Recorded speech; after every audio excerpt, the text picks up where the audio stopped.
Hello,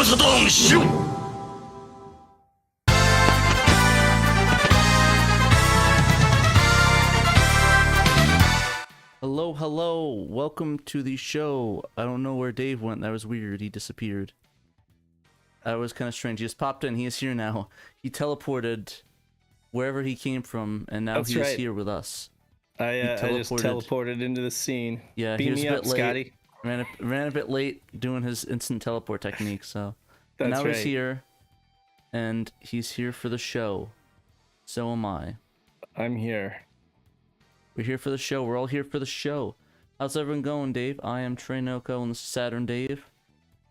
And hopefully you guys had a great weekend, or great week, and getting ready for the other great weekend that's coming up. What about you, Dave? How have you been? I've been great. I've been it's just end of the school year. I work for a school, right? So a lot of what we do ties into like public schools and everything like that. So school's getting out.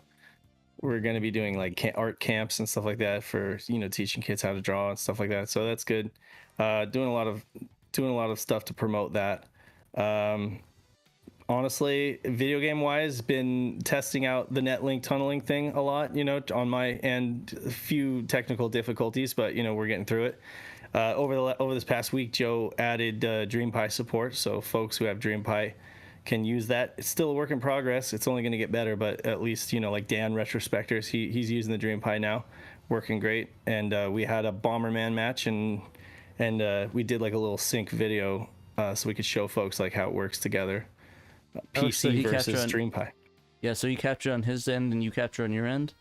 Right, and then he just shot me the video, and I just put it side by side. So he's got he's in New York on the DreamPi. I'm in San Diego on the PC. Saturn Netlink to PC, and it worked great. Really, there were only like a few little hiccups here and there, but all things considered, based on what we were used to, it's much better. And I'm really looking forward to playing Virtual On with you as soon as you get the setup going.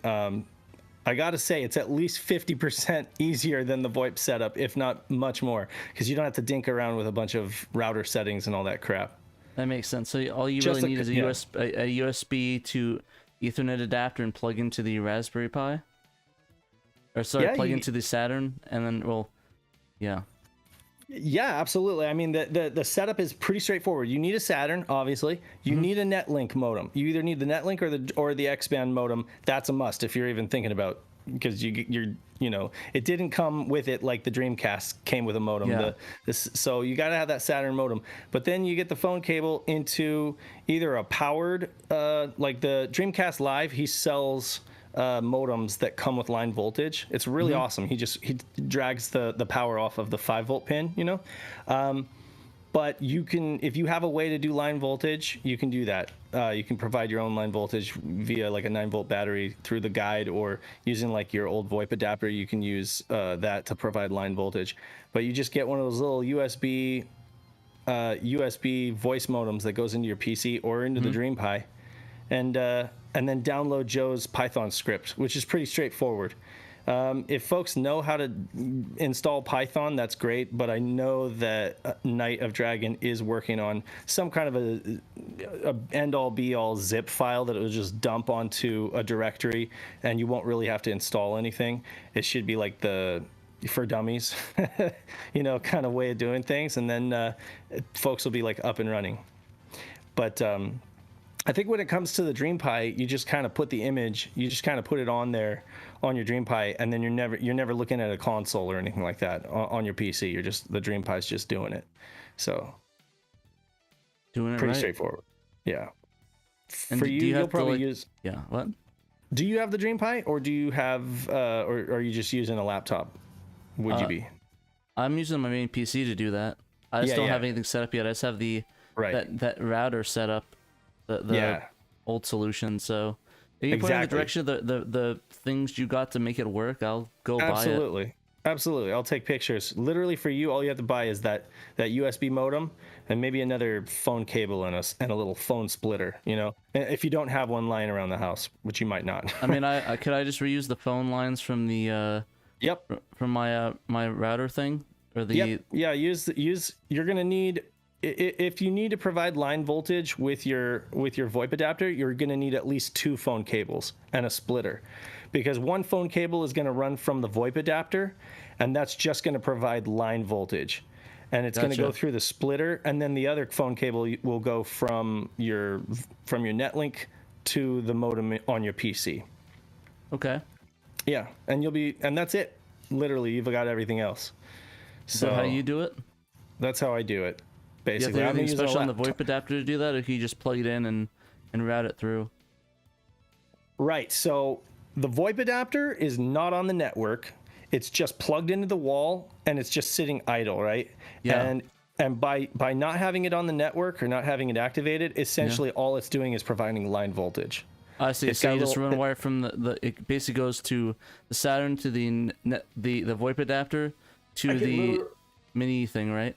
Yeah, I could literally show you right here. I'm going to pull this out, and I hope it doesn't kill my setup. But he has the SPA 20121, right, or whatever the number is. Yeah. Right. It might be a little different for him. I've got the same VoIP adapter that Pat has, I think. Yeah. And I bought this Dell badged ConnectSync USB modem. Yeah. Pretty simple. There's like a Lenovo one. There's like a Zoom badged one. There's a lot of these, but it has to be the specific ConnectSync chipset, at least for now. That's the one that we know it works. And then like a little splitter like this. This is like a phone splitter, and I just plug that into there, and then you just have one phone cable going to the Netlink modem, and then one phone cable going to the VoIP adapter just for line voltage. Okay, that's fair. For folks who buy. If you haven't bought one of these yet and you just want to go on Dreamcast Live and pay for the upgraded, like modded one, you can buy one of these that's modded that has line voltage included, and it drags it off the USB bus. And if you have that, that'll be perfect for when you end up doing stuff with DreamPi. Like if you're going to do Dreamcast online, it would be perfect for that. Can't you just use if you already have that VoIP adapter, can't you just do that for line voltage? Exactly. So if you want to keep the VoIP adapter and you just want to do that for line voltage, just do that. That's fine. Okay, that's fair. But I'm just saying you're going to be buying a modem that's about $5 more expensive. The live modem is not that expensive. It might be like $20 or something. I forget how much it is, but it's not that much. Or you're going to have to be buying like an extra phone cable and a splitter in order to do it. So which one do you want to go with? But this is the ConnectSync RD02 D400. It says on the back there. I don't know. I might just go with the one on the Dreamcast Live, just so I can easily. It's clean. Yeah, I can just easily get that, and I don't have to worry about it, and I'll know it'll work. It's cleaner. And one service that PC Wizard offers is that folks who already have one of these USB modems, if they send this to him, he'll give them a $10 credit. I believe it's a $10 credit. So you could send one of these old modems to him, and he'll end up turning this into a live modem. Oh, nice. And then they will send you a modded modem. So that's what a lot of folks want to do. That way, you're literally just one phone cable from your Netlink modem to this into your PC or into your DreamPi, and you're good to go. But for right now, this quick and dirty setup is working for me, at least so that I could do like beta testing with the guys. But anyway. Yeah, I think Paul asked, would it be possible to show this off at PRGE or other cons? And it might be possible. We definitely should. Absolutely. Because all we really need is like a local router and the VoIP setup, and it should work per se. Yeah. Actually, that's true. I've got my laptop here on Wi-Fi, right? And it worked great. I did a match with somebody else. I think it was either WeeMan34 or Blue Moon. I can't remember which dude it was. Yeah. But they were on Wi-Fi as well. So we had a match on Wi-Fi on both ends, and it was still really decent. Like much better than the VoIP solution. Folks who are on Wi-Fi or they don't have a wired connection shouldn't be discouraged to do this. You just have to make sure that it's just a couple port forwards in your router, but that's it. Port forwards. Make sure you don't mess up. Make sure you don't mess up. Do it. Yeah, no, it's been a lot of fun. It's been a lot of fun, and it's like reliving the. I mean, the closer it gets to that original experience, the more excited I get, because it's kind of like, I know this sounds silly, but it's kind of like game history preservation, bringing back that hardware capability You are of silly, the Dave. Saturn. Sorry, You are silly, Dave. I'm silly, but that's okay. I'm based. I don't care. Fair. But no, it's really cool. I'd love to figure it out. I think the only issue that I'd be having is bringing all the equipment out there and figure out the best way to do it, because we'd need like a minimum of 2 screens, 2 Saturns, a router, a Netlink, and 2 upscalers. Well, that's to do it local. That's Yeah. to do it local, and people have already done that. People have already done, like local over a phone line simulator. But I would argue it might be cooler to show them, it playing against somebody far away, because then you could really demonstrate how this works across country. I think that'd be fun, but I think with the stuff at the cons, it'd be hard. We'd have to probably get like somebody with a get a Wi-Fi adapter or something. Please go ahead. No, you're not allowed to. All right. Night. I'm trying to let you guys know, you do not need a router for this situation. All you need is a laptop that can handle 2 USB modems, and then you can do it right through the laptop. Oh, really? Right. Would you need would you need 2 instances of the script, each going to a different COM port? Right. One will go to COM4, one will go to COM5. Here's another little nugget. Joe, Sega RPG fan, shared the fact that you could actually just patch the games and allow one Saturn to talk directly to another Saturn over a simple phone cable. You could just cut out the phone line simulator altogether, cut out all the other bullshit in the middle, put a phone cable from one Netlink to another, and just patch the game images so that they're set up to talk to each other. And Joe said that's actually possible. I don't know how many people would try that, but for local stuff, like cons, like you said, that would be like the ultimate scenario, because then you wouldn't even be using a phone line simulator. You'd just be... Honestly, that'd be probably the best idea for like a little booth at PRGE. Just get 2 Virtuon sticks. I don't know if he'd be willing to do that. Maybe after. I mean, right now he's got bigger fish to fry. But like doing a set of ROMs that are just for convention, like local conventions and stuff like that, it'd almost be like a Tizen solution. Like an unofficial Tizen solution. Yeah, just get the Netlink, get a phone cable connected to the 2, and you're good to go. And you're good to go. Like I say, you would need special patched images, but it is possible. So that's cool. That kind of blew my mind. And then I think Joe's still working on the Yabowsi support. I'm not sure that that's going to work. It's feasible, but I don't think he was able to make any progress with that. Yeah. Right, Knight? Yeah. From what I gathered, he was just trying to connect the 2. He wasn't even playing with getting the data part transferred. He was just more worried about his script connecting to Yabause. Right. So that's been my week in Saturn, is just messing around with this and trying to get more people on board. I'm hoping that people don't get scared away by the few requirements. Well, I took for granted, like Xenos was like, what all do I need? And I was telling him, you need this, and then he's like, well, what about, so I don't need a modem for my Saturn? And I was like, oh yeah, sorry, I kind of take for granted the fact that you need a Saturn and you need the Netlink modem or the X-band modem. I mean, it should be obvious that you need the modem and the Saturn. True, but I mean, like people who don't. So like, I guess folks who are like not. It's not that much of a foregone conclusion, I guess, because like some people might be blindsided by that. They see me flashing the USB modem and they think, oh, that's easy, I can pick that up for $12. But I mean, getting a Netlink these days is like a $50 proposition. Well, actually, if you do the Yahoo auction in Japan, it's fairly cheap. It's like maybe. I was going to ask you about that. 30 like, what is it? $30 or $40 maybe for the. But if you have to get like the whole package, like the whole box that's like unopened.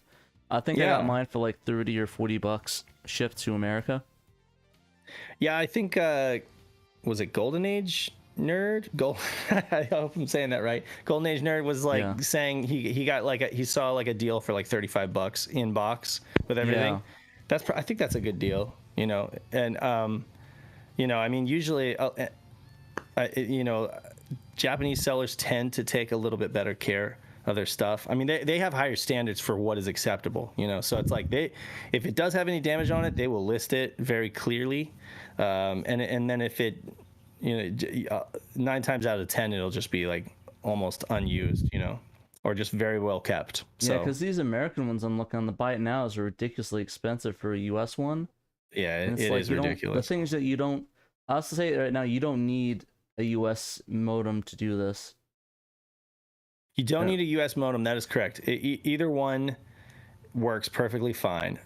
And right now, everything's capped at 14.4 anyway. I think Joe mentioned the fact that he might end up messing around with unthrottling the connections and seeing if there's any benefit with the US Netlink's 28.8 BPS. But I'm thinking that the games weren't designed to take advantage of that extra speed, that it was just the browser.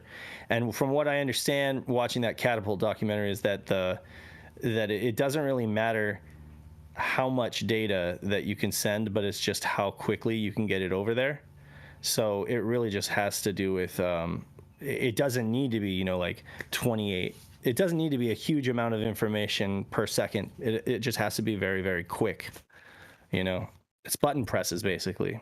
Pressing all the buttons. Yeah, like I'm gonna search right now for it on Amazon Japan, and yeah, I'm seeing a really good bundle. It's an arcade stick, 3 controllers, and the Netlink right now. It's for bid for like 100 yen.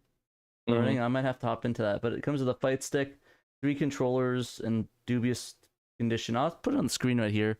I forgot that I could do that. I'm not limited to our technology. Yeah, anymore. Yeah, you can actually show folks stuff. But yeah. Now, Pat, as of June 1st, Japanese shipping went up, just to let you know. Yeah. I mean, it probably still would be more affordable to get this than buying locally anyways. Or in America, even with that shipping. But yeah, this is a really killer deal. This is, I'll see if I can put the link in the chat. So you guys, if you really want to bid on it, don't yell at me if it goes up. But this is what I was looking at right here. It's these 3 controllers in a bundle. The fight stick, the Netlink modem, 3 memory cards, and a RAM pack, and a 3D controller. Right now, the bid's at 100 yen or 1,000 yen, so about $7. It'll probably more likely go up, but I mean, if you can get this for like $100, that would be a killer deal right there. Right. Like that'd be honestly, $150 is still a killer deal. Yeah. Yeah, there was a question about Mac being compatible. I believe this is anything that's compatible with Python, Knight. So you said Macs can run Python, so somebody with a Mac computer could just run the script on Python and it would work? Yeah, I mean, Mac and Linux are very similar since they're both on Unix, so it's very similar. So there's no reason why we wouldn't think this would not work on Mac. But if you guys haven't tried yet, I own a Mac. We could try it after the show at some point, and we could verify for everybody. Mm-hmm. Try it at the show. Or Michael C could get the setup and verify for everybody since he's on a Mac. But seriously, it is an old version of Python because DreamPy is written on Python 2.7, so you will have to use Python 2.7. Don't go downloading Python 3 and thinking this is going to work. They had to go with the older version just to make it compatible with DreamPy. But I also wanted to mention that Cameron Zaiden, who is also a big part of, Netlink, bringing Netlink back online, did a lot of testing with Joe back when the VoIP setup was just brand new and everything. And Cameron, he brought back the scoring on Sega Touring Car, and he helped bring back the Netlink zone stuff. He's actually working on resurrecting, this is a work in progress, but he's working on resurrecting the online save functionality. Let me just see what it was. So essentially what he's trying to do is restore the online save file system that Planet Web had, where I'm guessing you have the ability to share and transfer save files online, so 2 people just link up using this tunneling method and are able to shoot saves over to each other's Saturns, and that way it maintains the Saturn save format, so that you could technically just download it on your end through the Planet web browser, and it would save to your cartridge memory, or sorry, it would save to your internal memory in the correct format, rather than having to like shoot it to somebody through Discord or something like that. And I mean, technically with Sling as a save game copier, we do have the ability to share saves, but this is cool that he's trying to like bring back the original functionality. So yeah, I think that that's really awesome. Yeah, Shouts to, oh, go ahead.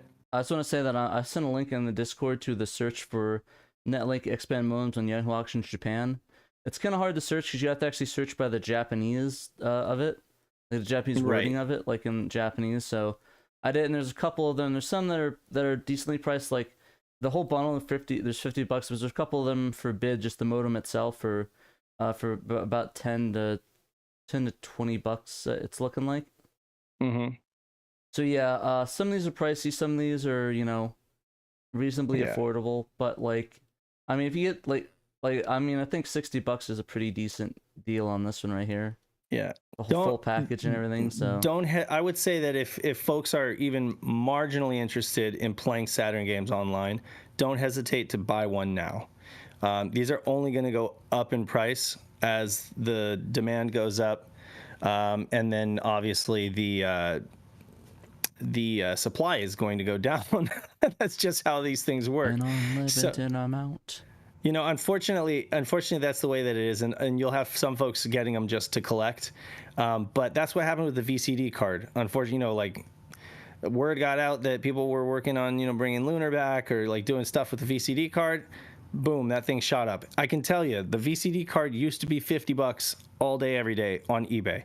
No longer is that the case, and I don't know why the modem stayed so low for so long, but I imagine that it's just because people didn't really know how to get any use out of it.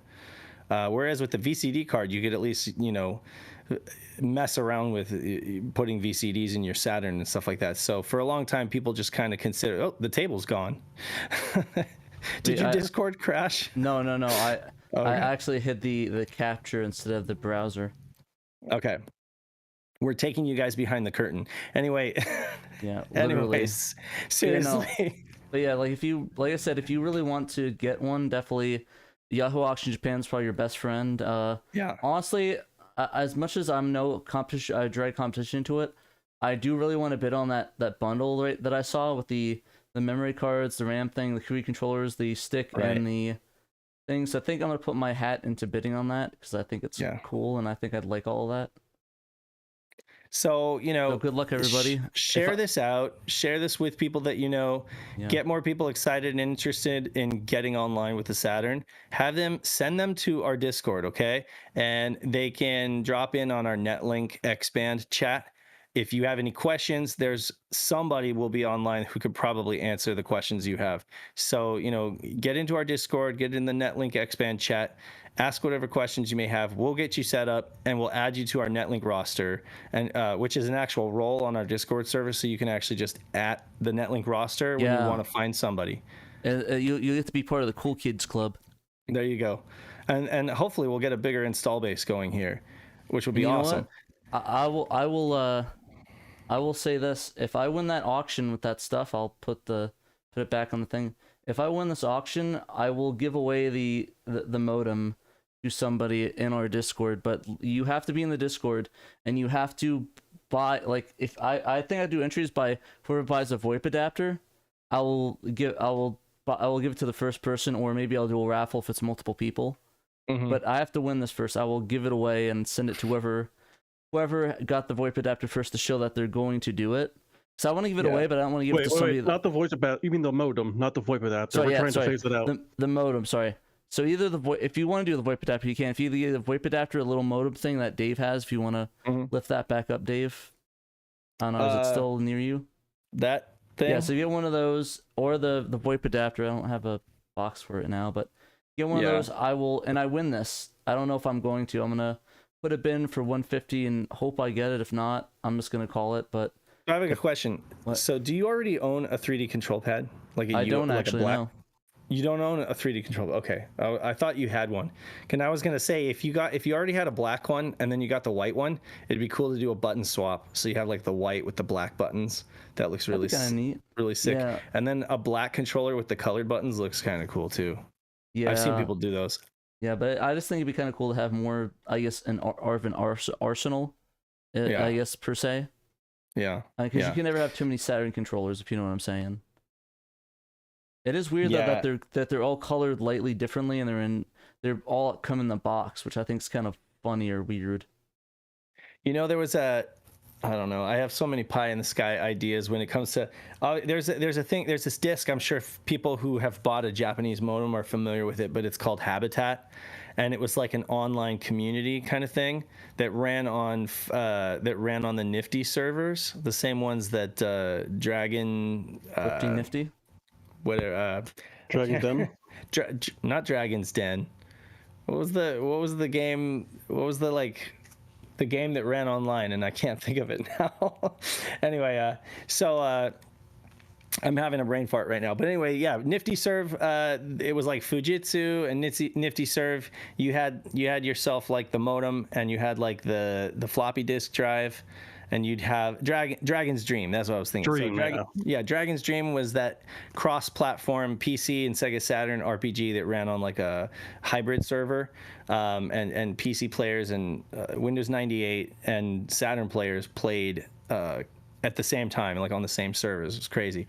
But there was another thing called Habitat that was kind of like Facebook before Facebook or whatever. It was just like a social network, right? And you had like little people avatars and stuff like that. And I used to think that it could just never be possible to get something like that back online, but when I've seen like what they've done with like the PSO servers and stuff like that, like faking these servers and figuring out how to get these things back online, I imagine it might be possible in the future for somebody to figure out how to get that thing back online. I don't know. The thing with Dragon's Dream is that it would be so much translation work, and I think that probably a lot of the code is missing because it probably lived on the servers. But with Habitat, I just wonder if it would be possible to fake that server. Yeah. So I'm looking. So I see in the chat, I have not won this yet. I did not buy it, so don't get anything until I do. I'll make an announcement, but don't get the adapters right now because I'm not going to get you anything if I don't win it. I'm not going to be able to send anything because I don't have one. I just want to make that clear in the chat before anybody buys anything or makes any purchases for the VoIP adapter or the modem. I don't have anything in hand yet, so just like cool the jets until I get that. Just want to throw that out there to let people know. This isn't definitely gonna happen. It's like a maybe thing if I buy this. So if I can get it, I will give away some things. I don't know. Maybe I might do a memory card and the VoIP adapter, like maybe a second place thing. So we'll figure it out. But yeah, I actually noticed that Bob actually pointed us in the direction of the Netlink stuff because I think people were asking about that. So that was kind of cool in the QA that we're getting more people into it through the articles, which I wanted to shout out for you, Dave, because I think one of the articles that he pointed out that got a lot of attention was the peripheral one that even got shared out to like different people that didn't know who we were, which I think is really cool. You're talking about the Tosaki interview, right? Yeah. Kenji Tosaki. Yeah, like actually just last night I typed in quotations Virtua Visor, and it's crazy like how much that thing is blowing up, and people are talking about it on Reddit and Reset Era and Sega 16 and the Atari and they're forums. quoting your article and stuff. Yeah, like, well, they're quoting the interview, and they're like, it's legit, like, new information. Like, nobody really knew about it. Nobody had access to those pictures before he shared them. So, I mean, it's not like I don't take credit for what Tosaki-san revealed to us, but I'm certainly glad that he did, because that's awesome to have that information. And I'm actually really looking forward to, seeing Nick's video come out soon about Virtua Cop and hopefully incorporate some of that information as well. He's going to be like, I found this all by myself and SHIRO is garbage. No. Yeah. He's not. What was really cool about that Virtua Visor, though, was that like smoke shield that comes down. I thought that was kind of neat. That it makes it kind of like a mixed reality or augmented reality headset. I think that's kind of unique when it comes to like all those various headset projects. That's kind of one of the first attempts at augmented reality in the home. That is. Yeah, but I'm looking at the like Google. There's a lot of like articles like Reset Era popped it up. I quote articles, Sega Retro on the forums. Yeah. Retro RGB between SaturnDave. Yeah, so somebody really said cool. Somebody said that I mixed up the, I don't know, that I got something confused with something else. I was pretty certain that the Megavisor though, the Megavisor was used for the Netmerc games, for the theme park Netmerc games. I think what it was is that was used, but I think there's another visor that was being created for the Genesis. That was canceled. Well, yeah, I mentioned in the article, I was like, does this have anything to do with Sega VR? And he said it's a completely different project, but they're related. They're related in so much as at that time, Sega was trying desperately through multiple attempts and multiple different branches of the company to develop a working VR system. So in other words, they didn't just have all their eggs in one basket. They had what was that? Hideo or something like that? Hideo Kojima, yeah, my favorite developer. Not Hideo. I think it's Hideo or something like that. There was a company working on Sega VR, for the Genesis, and then there was the company that in the theme parks working on the Mega. There was like AM4, doing like the theme park stuff with the Megavisor. So essentially, there was 3 different VR projects that were separate. At least 3 different VR projects. Jesus, there might have been man. other stuff on paper, but these are the 3 that had actual like working iterations or working prototypes. Yeah, exactly. And it's kind of crazy. Like, so they really were pushing for that, and then of course there was the spinning mirrors technology, which Nintendo went with and Sega didn't go with because they just didn't feel like it was that's one gamble that they didn't take that actually helped them out, because look at how much Virtual Boy flopped, right? Yeah, that's fair. I think after, I'm glad that their only really major failure was the really 32X per se. Their only major failure?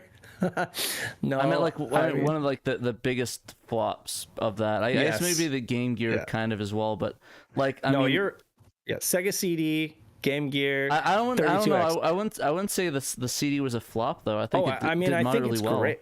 I think it's great. It did okay. It did okay commercially. It was not like.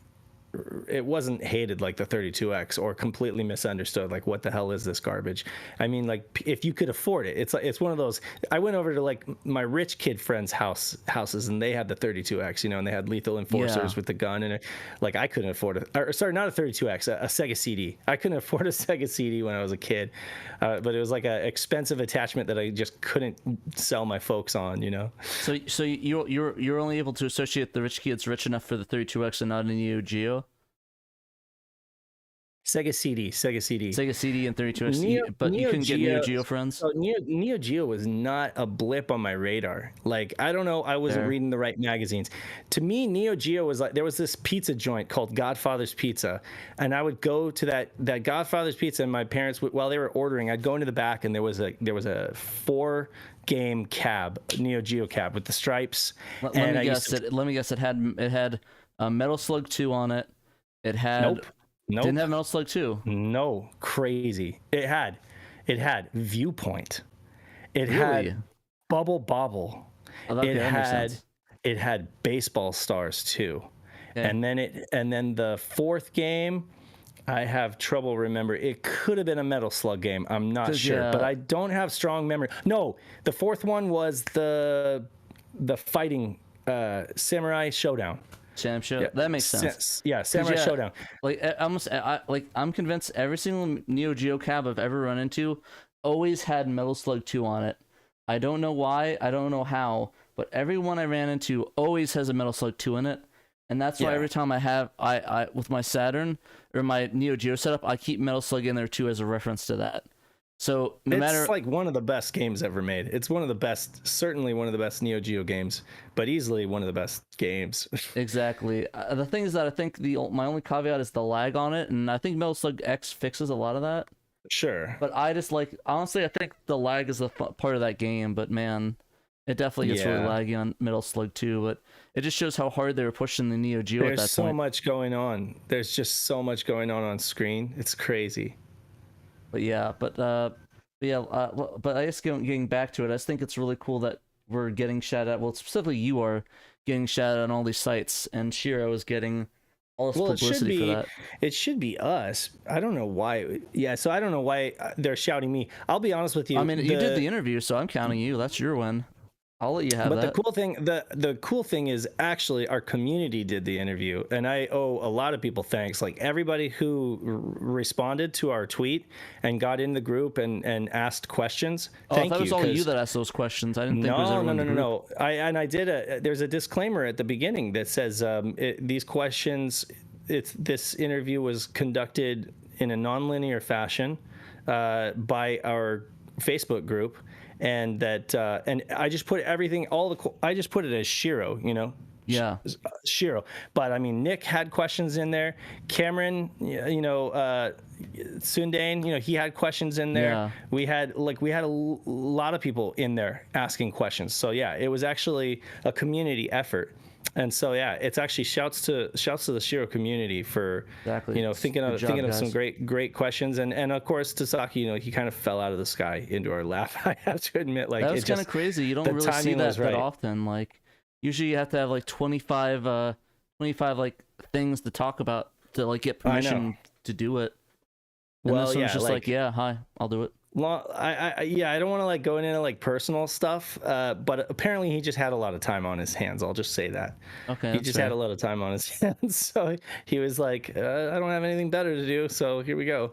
But yeah, I kind of want to write him a really polite letter and asking if he knows if he has like Yuji Naka's personal cell phone number. No, I'm just kidding. I was gonna say I don't think Yuji Naka would be inclined to even talk to us at all. I don't know. Like, I mean, he said he worked really close with Naka, like on the night stuff, on the Chow Garden stuff, you know, the VMU and stuff like that. So maybe he still is in contact with Naka. And of course, like if I had the opportunity to interview Naka, I would keep it super respectful. Like I wouldn't even talk about anything he doesn't want to talk about.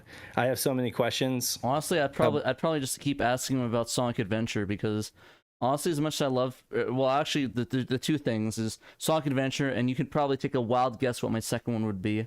I'd ask him about. A wild guess? Just take a wild guess what the second thing I talked to him about involving music on Sonic 3. Yeah. Okay. Right. Yeah. I'd honestly ask them about that. But I don't know. You're obsessed with that. It's a fascinating story. It's fascinating. That is a lifetime obsession for you. The things that it's just a fascinating story ever since I heard it, and like we actually have some slight closure on it too. Give me a second. Let's take a sip of this. I mean, I can talk about that. Sorry about that. Yeah, getting a little bit dry on that. But yeah, I also pull up the Twitter while I do it. But yeah, there's actually out of the blue interview with Brad Buxer, like just him talking about I saw that. Michael Jackson, where he basically just said, "Oh yeah, I worked with him on it, but it pretty much was just me doing most of the game." And like I sort of imagined that the majority of it was Brad Buxer. Not saying that Michael didn't commit anything to it and he was lazy or anything like that, but like that was sort of my theory on that as well, that indeed it was the case that it was Brad just doing the most of the work while Michael contributed here and there. Right. It really is Michael Jackson. I'll put up the video of it. I won't put on the sound, but you guys look at the... But yeah, it was just basically just him talking about saying that he did a lot of that forward work with it. And that he worked with him on Sonic 3. He did most of it. He came to Michael Jackson's room talking about some of the music and stuff of it, and so the Stranger in Moscow stuff. But yeah, for the most part, it confirmed that most of the stuff and most of the soundtrack was what that Michael contributed to was the last song, Stranger in Moscow. Which makes sense. I wonder if he's gonna get sued by Michael's estate. They don't care. They probably don't even care at this point. Well, everybody we've asked up to this point is like, "Oh, I can't talk to him about it. I'm still under NDA or something like that." Honestly, I think there's legal stuff with it, and it seems like it got cleared up in a way because like before, you couldn't get an interview out of him. Like you had to like pry teeth to get anything. Like I've tried messaging his agents. I tried messaging his record label. I could not get and I'm local too, so I even sold it of I was a big fan of the Jetsons. I mean, you asked Kalinske, live, right? And he essentially said, I can't talk about this. Yeah. If he could talk about if the answer was no, he could talk about it. You know what I'm saying? So he essentially confirmed because he said, I can't talk about this. The thing is that my thing is that I don't need confirmation. I know 100% that Michael Jackson did have involvement with the soundtrack. Like there's no debate on that. That's a proven fact. It's proven by the people they worked with, the people in STI and all these other ones that did prove that, yes, he did indeed work on the soundtrack. The question is, at what capacity, what was his role, how to get started. It's the in-between that is really missing, and what exactly he contributed to and not. But, I mean, you could easily tell by the songs and what the songs are based off of. So, easily Ice Cap Zone with Jam, Stranger in Moscow with the credits, Knuckles theme with, I think it's Blood on the Dance Floor. Yeah, and a bunch of other ones, and of course, you know, the Who's and he and the he's and stuff in the songs definitely have a Michael Jackson basis to it. Right. So the question is, per se, is that I guess my end game with it is I'd love a definitive list. I'd love like a timeline. I'd love like documents, like photos, like maybe some notes or something, or some demos, just something like neat like that, like a behind the scenes thing. I'm not asking. Right. Well, what I'm asking for is not the end of the world, but I know that all this legal stuff, especially with Michael Jackson, who was the biggest musician in the world, one of the best-selling musicians of all time, how difficult it could be in that situation, especially knowing his controversies as well. It's definitely a difficult situation to be. I think I said Carnival Night Zone. I think the Anthrax with the Jam. I think maybe I said something else, but yeah. Like I said, I'm just happy that they confirmed, but along with that, we also got some. I have a hot take though. Yeah, you do that while I pull up the next thing about this. So people might not like this, but I'm not a fan of Sonic 3's music. I never have been. I like Masato Nakamura's music much better, and that isn't like anything against Michael Jackson. I just even as a kid, like I liked Sonic 1 and Sonic 2. I liked the music a lot better. And then I love the stuff that Richard Jakes did on like 3D Blast and Sonic R and everything like that. Like he just had a great. I'm sorry, you know, and so yeah, maybe I lose my Sega license for not liking the music from Sonic 3. Oh no, Dave, Discord disconnected. Oh no, Dave crashed. Oh no, guys. No, you're back. But no, it's but no, I can understand that. It's okay. Yeah. Like some of it is better than other. Some tracks are better than other. I love the music from Sonic CD though. Like that thing. Absolutely. Sonic CD was great. The best one. What would you say, like, if you had to choose, like, if I held a gun to your head, do you like the Japanese version of Sonic CD or the US version of Sonic CD? You know what? I'm gonna do the cop out and just say both because they're both fantastic. No. Bam, you're dead. The thing is that they're both really good for their own reasons. Like, I love music, and I just think that I disconnected from Discord now. Let me just disconnect. Yeah, I disconnected now. But no, the thing is that I think that both the soundtracks have both their merits, pluses and minuses, and I really enjoy what they do with both soundtracks. If I had to pick one, so say you had a gun in my head and it's like I had to pick one and only one to listen to for the rest of my life, it obviously would be the Japanese soundtrack, but that's mostly because it is based on, you know, that Michael Jackson stuff and like that sort of that poppin' and stuff, like the stuff that Michael Jackson like sort of I guess sort of worked was his bread and butter. It does have a more like J-pop influence in areas, you know what I'm saying? Like it definitely. But like you say, I think you answered correctly. Both are great. It's nice to have both as an option. But yeah, I think I end up listening to the Japanese one more, like in the car or whatever. I just end up flipping over to those tracks more often. And yes, I do listen to Genesis music in the car. He does. He goes down the street. I do. Actually, Genesis slaps in the car, like the bass, like some of those tracks. Listen to the.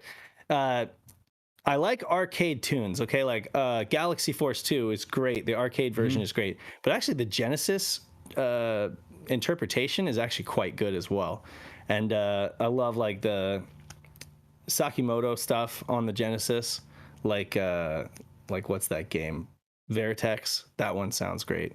Honestly, honestly, I'm gonna get a lot of hate, and I'll probably get disconnected from Discord again. But like, honestly, I think I prefer this SNES soundtrack to Genesis. I know that's really blasphemous to say. You like samples. You like samples. Yeah, I like the samples. I like the string sound to it. But like, don't get me wrong, I love X68000 stuff, especially on Neo Geo. Yeah. But I don't know, for some reason, like the butts, the diarrhea butt sounds, the digital synth butt sounds. It kind of gets to me after a while. Maybe that's just me, listening to the wrong. You're just listening to the wrong stuff. That's all. Maybe. No, you're not. Maybe you are. Like that's the thing is I completely agree with you 100%. So yeah, there's a lot of trash on Genesis. Don't get me wrong. There's a ton of trash. There's probably more trash on Genesis in terms of music than there is on SNES for that reason, because at least on SNES, you know, if you had a half competent music engineer, he could figure out how to get those samples working and stuff like that. And there's some really good stuff on SNES as well, you know. But there's some excellent hidden gems, to use that term, hidden gems. There's some excellent stuff on Genesis that I'll share with you. There's a lot of really good stuff. Like I love Zero Wing's soundtrack on Genesis. That's really good. Oh yeah, for sure. I actually have that on vinyl too. I think did I show that off? I can't remember. Yeah, Genesis was a tough nut to crack. I think a lot of people were using the wrong tools. You know, they were using like the same recycled music creation tool that just basically shit out the same tired fart music that you're talking about, you know? Yeah. Like wah, wah. But no, like seriously though, like because I say that and I prefer it, but yeah, the wing, like the high, like the toe jam and roll. Yeah, just like a bunch of farting sounds, digital farts. Yeah. But the thing is that I pick on it, but some of my favorite soundtracks of all time are on Genesis. Like for example, Snatcher, amazing soundtrack. Like that soundtrack is hands down one of my favorite soundtracks of all time. Using the Genesis so good. Chips and all that. Yeah. On top of of course the Red Book Audio CDs. And yeah. When you walk up to Mika's reception desk, you know, the music that plays in the lobby there. Yeah. No other version of Snatcher is as good as that. Like sounds as crisp as that and as good as that track. Like on the Sega CD. It sounds. Yeah, exactly. Really good one. I love that. That's one of my favorite tracks. That one. I like Jamie's theme in that. That's really good. Yeah. Yes. The slow like the recap ones, the slow version of the song, the theme. There's just so many good tunes on that soundtrack, and that's why I love it so much, and why I think that I am harsh and I do prefer the SNES sound, the SNES sound chip and synthesis. Right. I have to say that, you know, I can't deny how great, you know, Snatcher is and how that's my favorite. But yeah, there's so many good ones. You know, there's the Rocket Knight Adventures on Genesis is so good. There's Snatcher, so like I said. There's Snatcher. Zero Wing. You should definitely check out Streets of Veritex. Veritex is great. Oh, Streets of Rage too. Yeah. Yuzo Koshiro. Oh my gosh, it's phenomenal. I could listen to that at a club. That soundtrack is so good. But you should check out some lesser known stuff like what's that demon? It's like a pinball game, and it's Devil World. Devil. Yes, it's like Devil something. Is that the one that was for the Turbo Graphics too? Devilish is the name of the game. Oh, Devilish. So Devilish. Okay. You got Veritex. You've got some other really, really good ones. Galaxy Force 2, like I said, is great. The Virtua Racing soundtrack came over pretty darn good, like to the Genesis sound chip. Of course, there were obviously many iterations of that, but and if you do check out an SNES soundtrack, check out Plock. Not a great game, but really good music. Muy bueno, muy bueno. Muy bueno. Yeah. But sorry. Yeah. No, I'll let you finish your thought, and then I'll jump in to something else. What were we even talking to? Oh yeah, I don't like Sonic 3's music that much. No. Yeah, but yeah, I'm seeing in the chat people are asking about the Snatcher OST, and yeah, basically in the Saturn version and the PS1 version, they did change up the soundtrack quite a bit, and they changed some themes. And honestly, I think they did it for the worst, because I talked every Snatcher fan, even the people that licensed that did it, like I talked to the guys at Chip to Shore about that soundtrack. They said, yeah, we picked the Snatcher one because it's the one that actually sounded good, or the Mega CD was like the actual good version of it.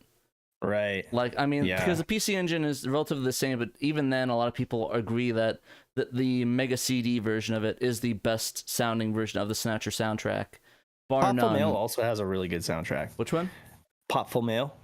Yeah, no, I meant like for Snatcher, for the Snatcher game in general, for the definitive version. Oh, but you sent me that Christmas track from the Saturn version. The little Jingle Bells jazz version. I like that. I play that now every Christmas.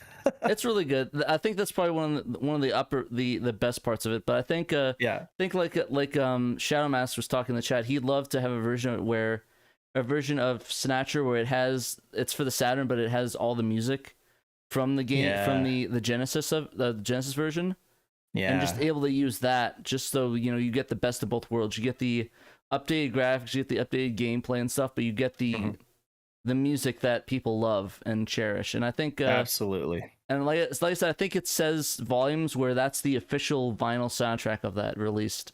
It is. Yeah. So it doesn't get much better than that when it comes to video game soundtracks. Exactly. But I also want to move on to another news article that we write these up because they're so small. I didn't really think they justified articles, really. Right. But I'll talk about them anyways. But the next thing I want to talk about was this we tweeted out on Twitter. Of course, that you do on Twitter. It is a news article. I guess they did an interview of Katie Chris on Sonic & Knuckles, saying basically that they can't use all this original sounds from Sonic 3 and Knuckles. But Jun Senoue, I think he did didn't he do the original 1 and 2? Or did he just do, was he just part of the Sonic 3, the Sonic 3 OST? Yeah, I don't know. I thought it was Masato Nakamura who did the 1 and 2. Dreams Come True. Yeah, that's probably what I think they might have been working on 3. It might be somebody else, but essentially that they're adapting the original music that was composed in 1993 for Origins. Yeah. So I'm guessing what they mean by that is that they're going to go back to the tracks that were originally composed before Michael came in and modify those to be better. I think I could play the sound in here. Let me play the interview. I'll see if you let me know if you guys can hear it in the chat. In Sonic 3 and Knuckles. So while unfortunately we can't use all of the original sounds from the Sega Genesis version of the game, Jun Senoue has been working really hard to adapt the original music that was composed in 1993 for Sonic Origins. And he's been going so far as reproducing it with the same sound chip from the Sega Genesis and using his own digital audio tape collection to make this like as faithful to the originals as possible. And I'm hoping we can get June on stream. But yeah, essentially it looks like that they're not going to be able to have the originals OST with Michael's and possibly Blair Buxer's stuff. I would like to think that it's not coincidental that Blair Buxer started talking about that when when this was being announced and after this was announced. So I'd like to say that it's possible that we might get some things that they worked about. But I don't know if we might get everything. So there's a possibility still that we might get Brad stuff, but they might be different like credits or whatever is close to Michael Jackson stuff. So maybe Carnival might change or something. But there's a chance we might get Ice Cap Zone if he worked with Brad Buxer, which would be kind of cool. But yeah, I see Dan that he's talking about Senoue's working on the music that is in the leaked prototypes. Yeah, that's sort of what I meant, is the original music before the team was brought on board. So because everyone thought that when Sonic PC came out with that modified soundtrack that was like a replacement, but actually it's the reverse, where the PC version, actually the original music before Michael and Brad came on. I forgot who else. I think there might have been a couple other people on that team, but I'm fairly sure it was Brad and Michael that came on and did those tracks that were technically replaced. So there's a chance that, like I said, that he's gonna redo them and get those, and either tune them up or make sure they're 1-to-1, or maybe it might just be the prototype demos when they come out. We don't know for sure, but once that drops, they'll probably be able to talk in greater detail on that, and we'll be able to analyze it more. But if I had to gander a guess, my hopefulness is that he basically June goes back and redoes a lot of that and makes it sound a little bit more poppy and catchier. Mm-hmm. But my sort of pessimistic view is that it's literally just going to be the prototypes just copy and pasted into the image of it. That's sort of what my thinking is on that. How do you feel about it, Dave? Same, basically. Yeah. Same view where it's like that. Yeah. But yeah, so bit of a sadness, but I get it. Yeah. It's can't have everything, right? Yeah, but hopefully they'll be able to clarify that for us, and then we can, get some answers. And once that game comes out, I imagine we'll have a lot of people going and like looking through it and checking out all the images and ripping every asset in that image for that game. Mm-hmm. So we'll just have to look forward to that. But we got no minutes left. Wow. It's okay. We can go over. Did we just blow through the show? Dang. We blew through the show. Same as well. I mean, we have been. I don't know. It's fine, a lot of news, though. And We've got a lot to discuss. Yeah. So the viewer count's really up. So I'm guessing that. Well, we had a lot of updates and stuff. Just stuff that wasn't really on the record, but it was just like it's been going on. But yeah, this week's been pretty fun for just exciting new things, but that really just been more of what we already reported on before. But yeah, but I appreciate everybody hopping in. Got a lot nice, healthy 30 viewers right now. So tell us about these physical editions of Power Slave and D. No, I don't want to do that. I'm lazy. No. So essentially, so for those of you not in the know, I don't know which company did these, but I know for a fact that was it Night Dive? I believe it was Night Dive that did the remake, re-release. Night Dive. The re-release of Power Slave Exhumed, which is a clever combination of the U.S. and European title for the game Power Slave and then Exhumed. Mm-hmm. I thought that was kind of cute.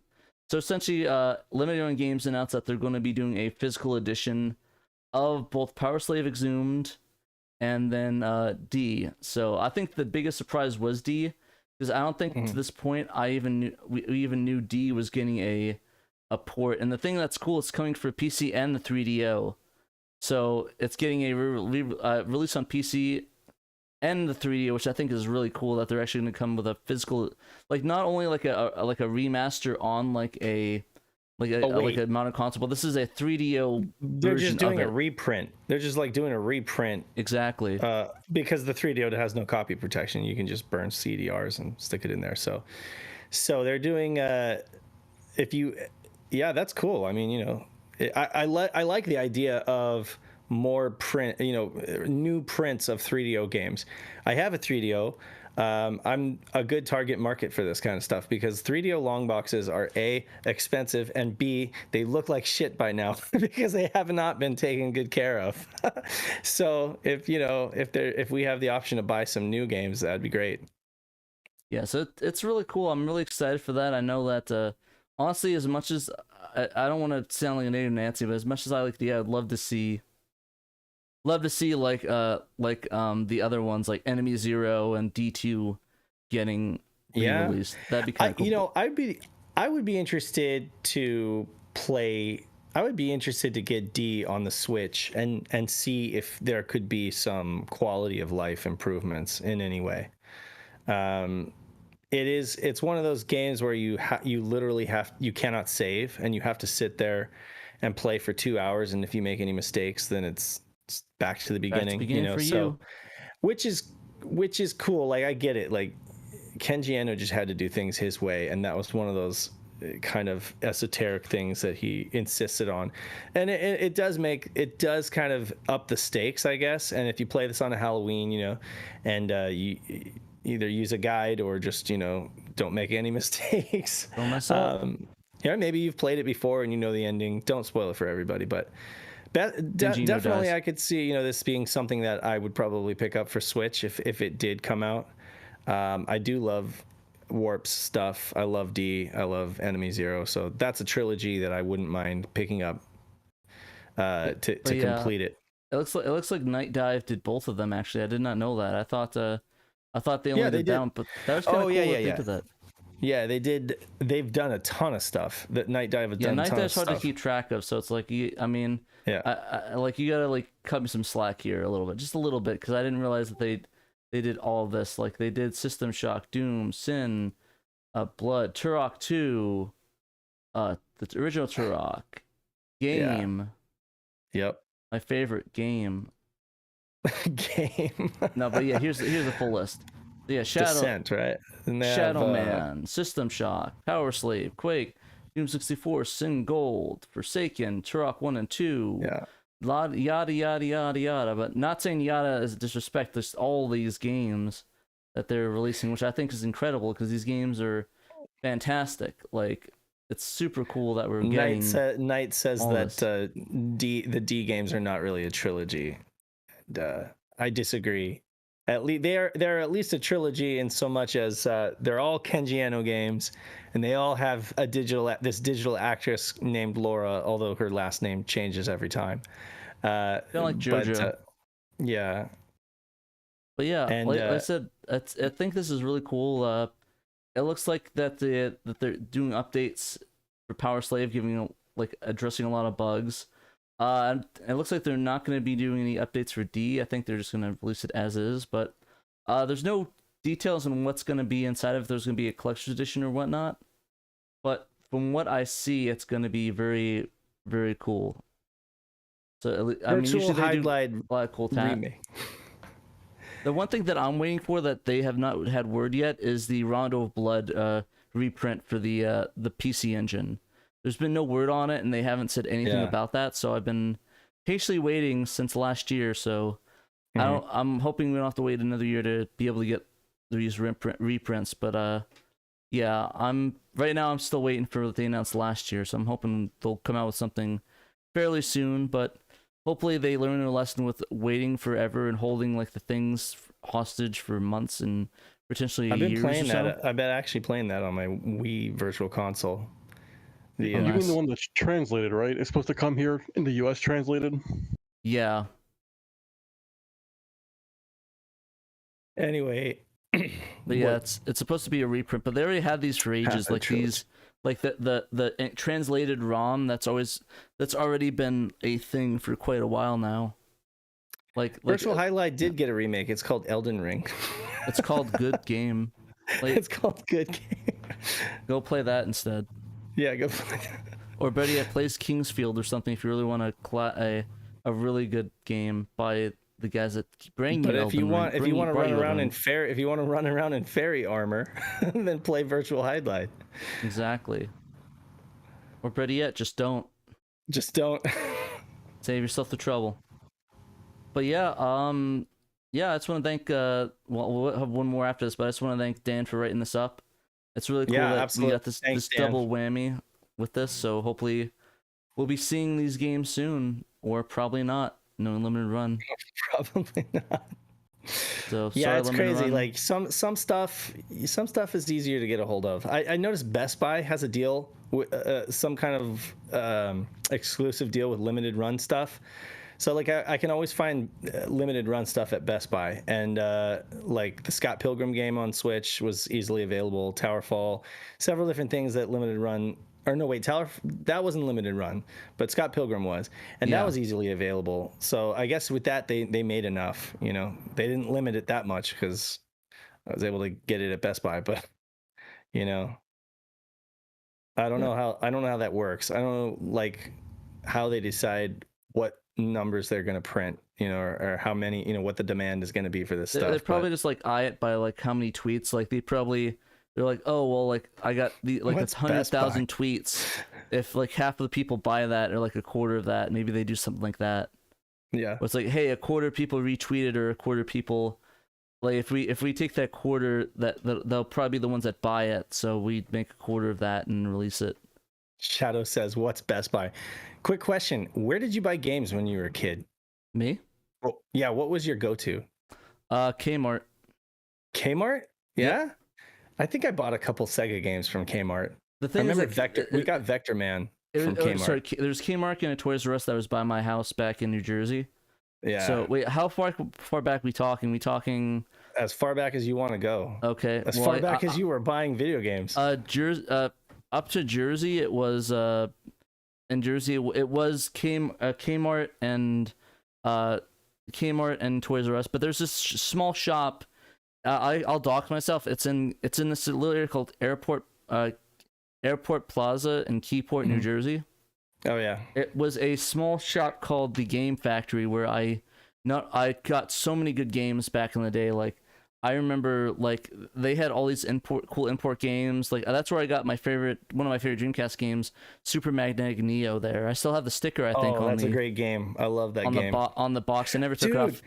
Game Crazy. Blue Moon shouted Game Crazy. That was my jam in my college days. Like my high school and college days was Game Crazy. I like Game Crazy, but I actually have like every story I have about it is so negative. Like really, I traded in Super Mario 64 and they gave me like 25 cents. What? I remember I was playing a demo. It was Hollywood Video, right? It was associated with Hollywood Video. Game Crazy. I loved Game Crazy. I hated GameStop. Like I had an axe to grind against GameStop because I loved Game Crazy so much, and when they closed down, a lot of them became GameStops, and I had the loyalty club and everything like that, and we used to play Smash at Game Crazy. It was great. Well, that's the thing. That's actually my second story. I remember playing like Smash Melee because I remember it was before the GameCube. Like, I got my GameCube in April of 2002, and like I was playing it, and the guy turned it off, and he was saying, "Oh, we're playing a Madden thing over here," and just turned the screen off on me. Yeah. And it's like, dude, what the? That sucks. And like, I guess yeah. And then I applied for a job there, and I drove all the way there, and they left the message like 3 minutes before saying, "Oh yeah, we had to cancel your interview because we're shutting down."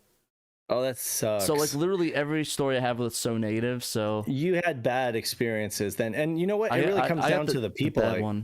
It comes down to the people, I guess, because people can ruin it for a place. Every game, there were only like 2 Game Crazies that I really went to regularly, and everybody that worked there was so nice. And they didn't do like the pressure sales tactics that GameStop did. I could just stand there and talk about video games for hours. I'd buy boatloads of games from that place just because they were nice people and I wanted to buy games. Like I didn't have to be pressured into buying anything. But as a kid, though, for me, it was like Toys R Us was the place I'd go when I just wanted to look and dream about games, but I couldn't really buy any of them, like. Yeah, but it is a sadness. But like in all honesty, my favorite game store had to be that Game Factory in New Jersey. It shut down sadly. I think it was like in 2008 or 2009 it shut down. Yeah. So that's been long gone for years. I used to play Yu-Gi-Oh there a lot too back in the day. Oh really? Oh, that sounds. So that was like a mom and pop's place, right? That was like a. Yeah. It's a really small shop. I liked it a lot though. It's I actually had fantasies of if I ever had a lot of money, I would open my own store there.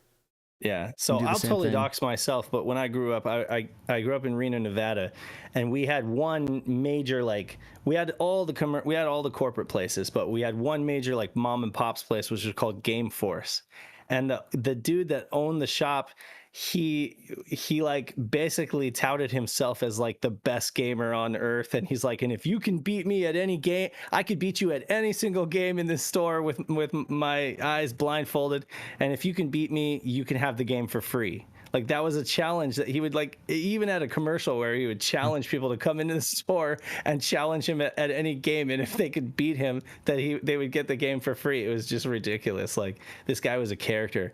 But like I got my Sega Saturn from him. I got like all sorts of stuff from that guy. I got Mario. Target. I went to Target a lot as a little kid too, because they had the kiosks where you could play the games. But Electronics Boutique in the mall and Walden Software, which is like a place that a lot of people don't even hear about. I heard of Walden's before. Walden Software became an EB Games after a while, and then that became a GameStop, and the rest is history. But it was right across from Suncoast Video. So I'd go to Suncoast to get some anime, and then I'd go to like Walden Software to get, you know, some games Did you and stuff. Anime or did you get anime?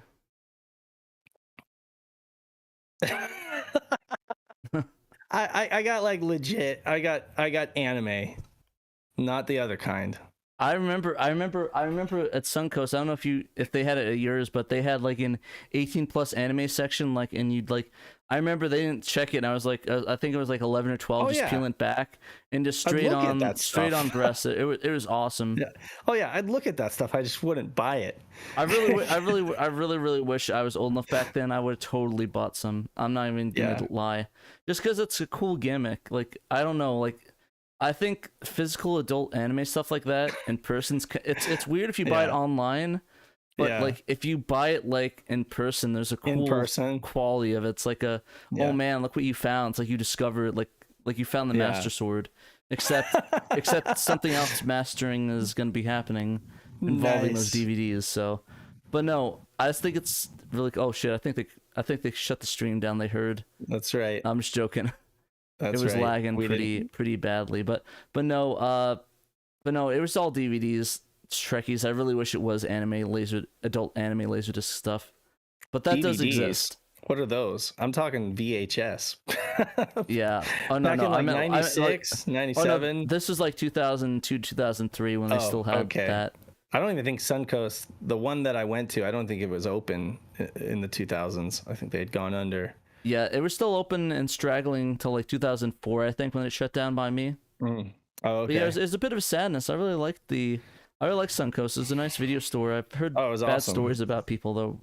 Bad stories of people with their experiences, but well, you hear bad stories everywhere. But yeah, like I said, I'm actually a big fan of collecting physical anime like DVDs and stuff. So I'll go to secondhand stores and I'll just search the DVD things just to find anything, and I'll buy any anime stuff. Just like if it's cool and it's like obscure and it looks kind of neat, I'll give it a shot. Just because I love. Huh? Do you already have Initial D on DVD? I only have Third Stage on DVD. Really? Yeah. I think I know what. I have something that I might bring to the. I like it, but I don't really have my DVD player anymore. I have a PS2, but Gonna bring me your Initial D hentai DVDs? No, I have the Japanese, so it is not. They're subs, but it is like the original Japanese TV series. That's fine. And it's like a box set, and it's imported from Japan, so it's the way to watch, and it's also got Third Stage in there as well. So I can bring that to PRGE. I'll be down. Is there anything you wanted? I need to give Peter something at PRGE. No, that's okay. You don't have to give me anything. I'll get you just your presence. Just yourself. But yeah, I think we're gonna finalize things on tomorrow about that, right? And make sure we get everything down for that. Yeah, we need to figure out the hotel thing. I don't know. Once we get that down, I think we should be good to go. That's kind of what I'm waiting on to book my flight. I want to know like when I need to actually get in. Exactly. So I'm hoping we'll finalize that tomorrow. Yeah. If the hotel's booked, then I'm like, okay, I'll be leaving at this time. I'll be getting there at this time. That kind of thing, So yeah, so we could do that. I really need to buy my plane ticket now while it's cheap. Yeah, same here. I don't think I was talking to somebody about something else, but I'm not sure we're going to be able to do another convention that I think we might have been invited to. So. I told him no for myself, which is a true sadness. I would love to, but I can't do East Coast stuff. I can barely do. I mean, PRGE is a stretch for me, but I'm gonna make it happen. Yeah, I think PRG might be the best for us because we're all in that general area around it. Well, yeah, besides mostly Ben. West Coast. Well, Ben and Nick are definitely. Well, Nick's close. He's right. He's like close to the state. Or like a 20-hour drive. I guess only a 20-hour drive. I mean, you're relatively on the coast. You're relatively on the same coast. I'm like equidistant. I can't even imagine. Coast. I can't imagine driving across the U.S. Like I've never done that. The most I've ever done is maybe like Reno to Washington. No, that's San Diego to Washington. And I did that as a band tour. And it was we didn't do it in one day, or one long stretch. Yeah. We stayed at a hotel in between, but. Yeah, I had, when we went to, when I did, what was it that I did? When I moved from Jersey to Arizona, we had to do a drive. It was like a 3-day drive. It sucked. Wow. I think I lost my shoes at one point. So yeah, don't drive from Jersey to Arizona ever. It's miserable. But yeah, I slept. Huh? Oh, I there was no room for me to sleep on this giant Airstream. It's big enough, but there were so many people on it. I had to sleep in like the footwell where people walk, and I was right on top of the engine, which was really warm, Mm-hmm. But somebody dropped their Mike and Ikes down into that area, and they melted to my back, melted to my clothes, and I woke up at 3 a.m. and I had to go to a gas station bathroom and wash these gooey Mike and Ikes off of me. Jesus. That's nasty. It was nasty. That's terrible. I didn't even know what it was at first. I was just like, what the hell is this on me? And it's somebody's like, oh, sorry, I dropped my Mike and Ikes.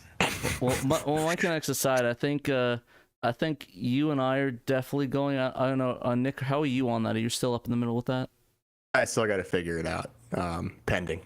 Okay, but I know that's both Saturn Dave and Patrick will have a present there. I'll make it hell and high water. I'll make it there. So even if I have to take an L on the plane tickets, I definitely need to do that. I've been saying it since last year or since 19. I didn't do it 19, so we need to do it. I think I'm going to be bringing my Saturn, the satiator, and my retro tank, maybe. I don't know. We have to plan that out because we need to bring equipment, but because we want to do a stream. Well, we want to record a panel and we want to do a stream at the hotel. So I think that's definitely gonna happen, but it requires a lot of stuff that we have to get. They still haven't gotten back to me on any kind of official panel, but then again, I've heard that they're kind of, I don't know, I've heard they're still in planning phases and stuff, but I mean, there's been no response to my email, so who knows? It'd be nice, we have plenty to talk about when it comes to Saturn. We've got plenty to talk about. Literally that Gamescom thing that we did. That whole thing was 30 minutes. I had to cut it down from an hour and 30 minutes because there's just so much. We've got the same core viewer audience every week, and then with few exceptions, and it's our community is a little insulated, and we all know what's going on, but the general public, when it comes to Saturn, they probably don't have a clue about the Netlink stuff or the revelations about, the Virtua Visor stuff's getting out there, but there's so much more stuff going on in the Saturn community that most people don't know about. I feel like we wouldn't have to try very hard to put together a fun, informative panel. Yeah, and I'd love to be able to meet more of our fans around the world. I'd love to, if we can get invited to cons, that'd be amazing. That way we can just, fly to these places and just, stay and see all our fans all over the world, because I know we have all over the world. I hope some people are able to make it out to PRG just so that we can hang out. That would be fun. I know not everybody will be able to, but if folks are able to, we'll hang, we'll have fun. For sure. I really want to do that. I really want to do Gamescom. That's something I'd love to do in person. In Germany? Yeah. I hope you can. I mean, you're the one to do it too, because you can actually speak German.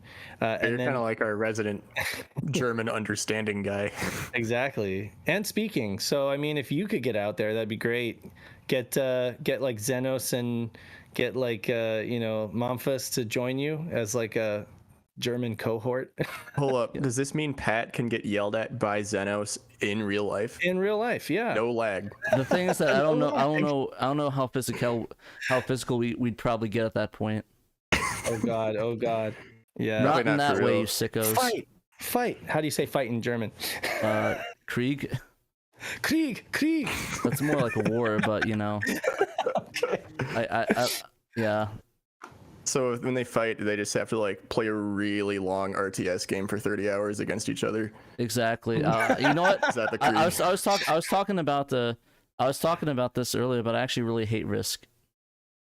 Oh, dude, yeah, me too. Risk. I don't like Risk. I'm glad I'm not the Okay. only one. I absolutely hate Risk. Like, that is the worst board game I've ever played. Like, I've grown to love RTS games, but set computers though. exactly. Yeah, I mean, computer games are good, but Risk is garbage in person in board games. But yeah, some stats about the convention: PRGE, Portland Retro Game Expos, in Portland, Oregon, obviously. But I just want to let you guys know, so that way, because they don't know, because I think we just call it PRGE, but Portland Retro Gaming Expo. We'll be there, going to do things in Portland. We'll have fun, but I think I'd love to, just hang out with fans. I don't know how much I'd collect stuff though. That's definitely something I don't think that's I don't do that much anymore. I'm gonna bring some pocket change. I'm hoping to. I don't know what I'm hoping to find, but I just want some cool, like little cool peripherals or some cheap stuff that's like, but not like oh, I get like a bunch of sports games. Just like, oh, I found like, this cool Saturn peripheral or Saturn game that I vaguely like, or this Japanese game that's kind of weird or something. Right. For a couple dollars or whatever. I don't want to, because like the game stuff is crazy. Like I was talking earlier, Kirby's Air Ride is up to $100 now. Can you believe that? It is crazy. Bruh. Shirts, like retro gaming shirts, are also crazy. Like people pay like $200-$300 for a shirt. That's crazy. Jeez, yeah. Like I think that's a lot of that stuff. Yeah. I don't know. It's kind of crazy, but that's the way it is. Yeah, and that's sort of what I'm worried about. I don't want to go there because I haven't been to a game convention like hardcore since Game on Expo 19, and I was only there for a day, and the prices were kind of crazy. I don't even want to know like what the price is going to be when I show up there. Right. Like I don't like that's what I'm afraid of. I don't want to like be like, yo, gung ho for Dreamcast, and it's like, oh, everything's $500. Like, do you actually have you ever actually gotten any deals at conventions? Yeah, I almost got what's that game called? Cannon Spike for $120. Almost. Yeah, I basically told them to hold on. I was thinking about it, and they sold it as soon as I came back. Well, there you go. You didn't get that deal. Exactly. Don't wait on it. But no, there's deals to be had there. Well, when I went, but like, I mean, I got like F-Zero GX for like $15 or $10. Oh shoot, that's not too bad. No, that's not bad. Even like back then, that was a pretty good deal. So yeah, there's a lot of good deals to be had. Well, was such a good game too. Such a good game. Sega. GX is a timeless classic. It never gets old.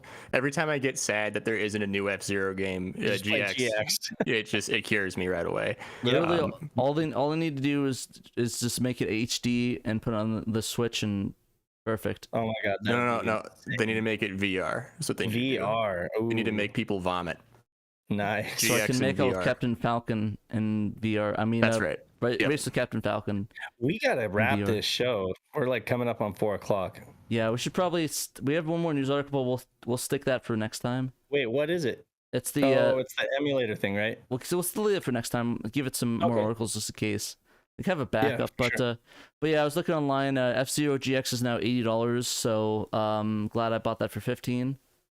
No kidding. Last word on that. In terms of the game stream, I will do it. I'm not sure what I want to do though. We have a new Patreon supporter. Yeah, we should probably mention him. He's not like an average Patreon supporter either. Let me look. I haven't seen the updates in a little bit, so let me check the oh, I know what you're talking about. Right? Yeah, that was kind of crazy. All right, so yeah, we got some new Patreon supporters recently. I'm surprised we got a lot of them recently. We got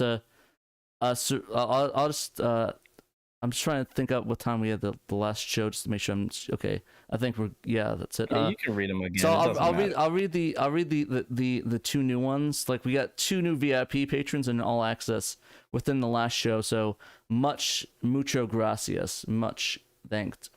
So Cerillion is now a $20 VIP Patreon. Thank you very much, Cerillion. We really appreciate that. Thanks for being a VIP Patreon. We got Jim Clasher Rank. as our $10 all access Patreon. So thank you very much. It's awesome. Again, do that thing. And then our big pledge one, that's our base pledge yet, $40 a month. And that is from A Murder of Crows, our very own K. So he literally became his own the K tier. Okay. Like the untouchable tier. Yeah, I'm making my own tier. Screw you guys. He is the king of the mountain on that one. But yeah, Taylor's in the $20 VIP patron. We didn't have anything above that because we assumed nobody would give us that much. A $40 patron. Yeah, honestly, we didn't have, we had no intentions of going that high because we had no. What would that be? I think we talked about it and it's like, who the hell's gonna give us $40? Because yeah, I talked about like $40 to $100. It's like, who's gonna give us that much money? It's like, I'll buy you groceries tier. we'll send you nude photos tier. No. But no, like that was gotta get a different account on a different website for that. Yeah. That's the totally different website. But no, but I guess all joking aside, it's amazing that we got that kind of support. And recently, is like those were our last three, gave us big bucks. So thank you very much, especially Kay and like all of them. Thank you very much, Aurelion, Jim, Clash Your Rank, and Kay, of course. Amazing. Was there like a recent thing that like I feel like we got a lot more patrons than like in a normal that span of time? Was it like the Tosaki thing that sparked that, or like what honestly happened? I think it's just Netlink stuff. I don't know. I don't know honestly. Like the things that we're always active, we're always doing it. So like some days we'll get none, some days we'll get a couple, some days we'll get like a bunch of them. Like it's weird how many like the spontaneity of it. But yeah, like some people are fans, some people just they're not sure yet, and then they do it later on. And of course people they also drop off, which is no hard feelings. Anything is much appreciated. Just being a fan and watching it is much appreciated, really. I want to make a shout. So to those who are listening, if you haven't listened to the podcast from the beginning, go back and check out like season. I renumbered all the podcasts.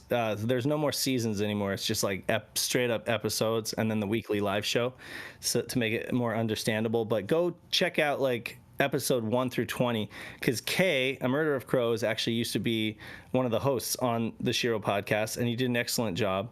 Lots of great information. So shouts to Kay for his financial contribution, but also go check out some of those early podcast episodes, all the way up through like interviews with David Warhol and stuff like that.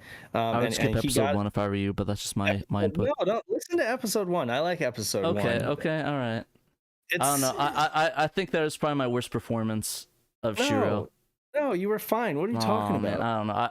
I listened back to it. I was like, "Hey guys, welcome to the show." Kay was like, that was Kay. He was like, "Hello." But no, I don't know. It was and then like the second episode, he got a little. By the third episode, we were like, we're rolling, running on all cylinders, and we're really rolling. I would say by Christmas of that year, by Christmas of 2017. We were like guns blazing. Guns blazing. We were having a fun time. But I go back and listen to that stuff for nostalgia's sake. But you guys should, because we haven't covered a lot of that ground in a long time. So we talk about a lot of stuff that's still relevant because we just haven't covered it since. So check out the podcast and check out some of those episodes with Kay. Let me go. I'm trying to see. Podbean. There we go. I tried to look for the other one we had. I forgot what our old host was called. I think it was Castos. No, before Castos, it was like Podient. That's it. Podient. That was our first. So I did do something here. I organization wise, I put all of our regular podcast episodes are labeled as season 1, and all of our weekly SHIRO shows are labeled as season 2 to keep them separated. And the weekly shows, instead of numbering them, let's not even keep track of the number anymore, because like who cares? Like instead it's just the date, right? So it's like weekly live show plus the date. That way we don't have to actually keep track of what show is this, like number 64. I like numbering them on the YouTube thing just so we can tell which show is which. Really? But what does the number do? It doesn't really tell you. It doesn't. I guess I just like the idea that we can see how many episodes we've made. You know. Okay, I mean that's fair. It's just a weird thing I like. We can do it. It doesn't matter. I just think it's funny. Well, there was one instance where we numbered 2 different episodes the same number. So it's like when that happens, then it's like confusing. So that's I fair. just figured. Yeah, that's but fair. Anyway, check out. So we talk about like Neo Geo on the Sega Saturn, which is one of Pat's passions is Neo Geo. So he was really excited for that. And we talked about CRTs and stuff like that, BVMs and stuff. We got the Rhea one where we talked about mods and backups and all that good stuff. Still relevant information for a lot of people that don't have ODEs. Halloween games. You got the polarizing games. Oh, Netlink on Saturn. The original Netlink version. Yeah, that was the original Sega topical. RPG. That was the original interview with Joe. We have another one we need to do as soon as this whole thing really takes shape. We need to get polarizing Saturn games, Nights Before Christmas. I need to probably update the thumbnails because I think some of the thumbnails are missing. Yeah, it's possible. The Saturn Cask, Rolling Start, Saturn Racing Games.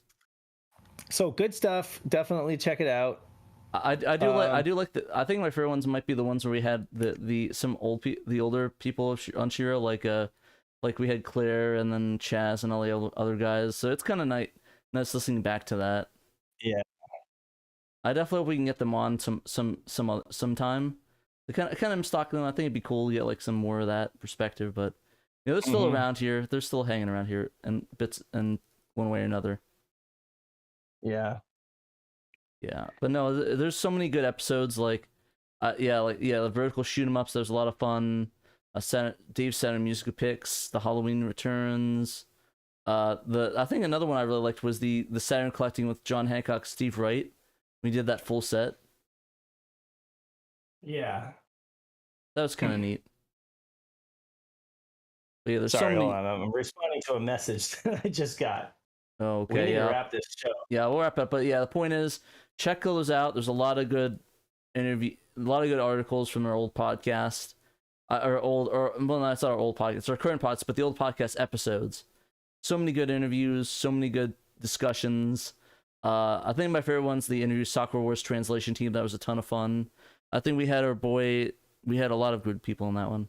That was a really good one. I like everybody was there. Like I'm pretty sure all 5 of us and like 7 or so of the people that did Soccer Wars Trekkies Unite was on there.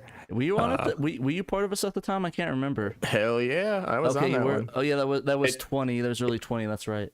It's easy to forget because it was like there were a million people on that episode. It was just a giant amount. But yeah, anyways, let's wrap this up. Like I said, shouts out.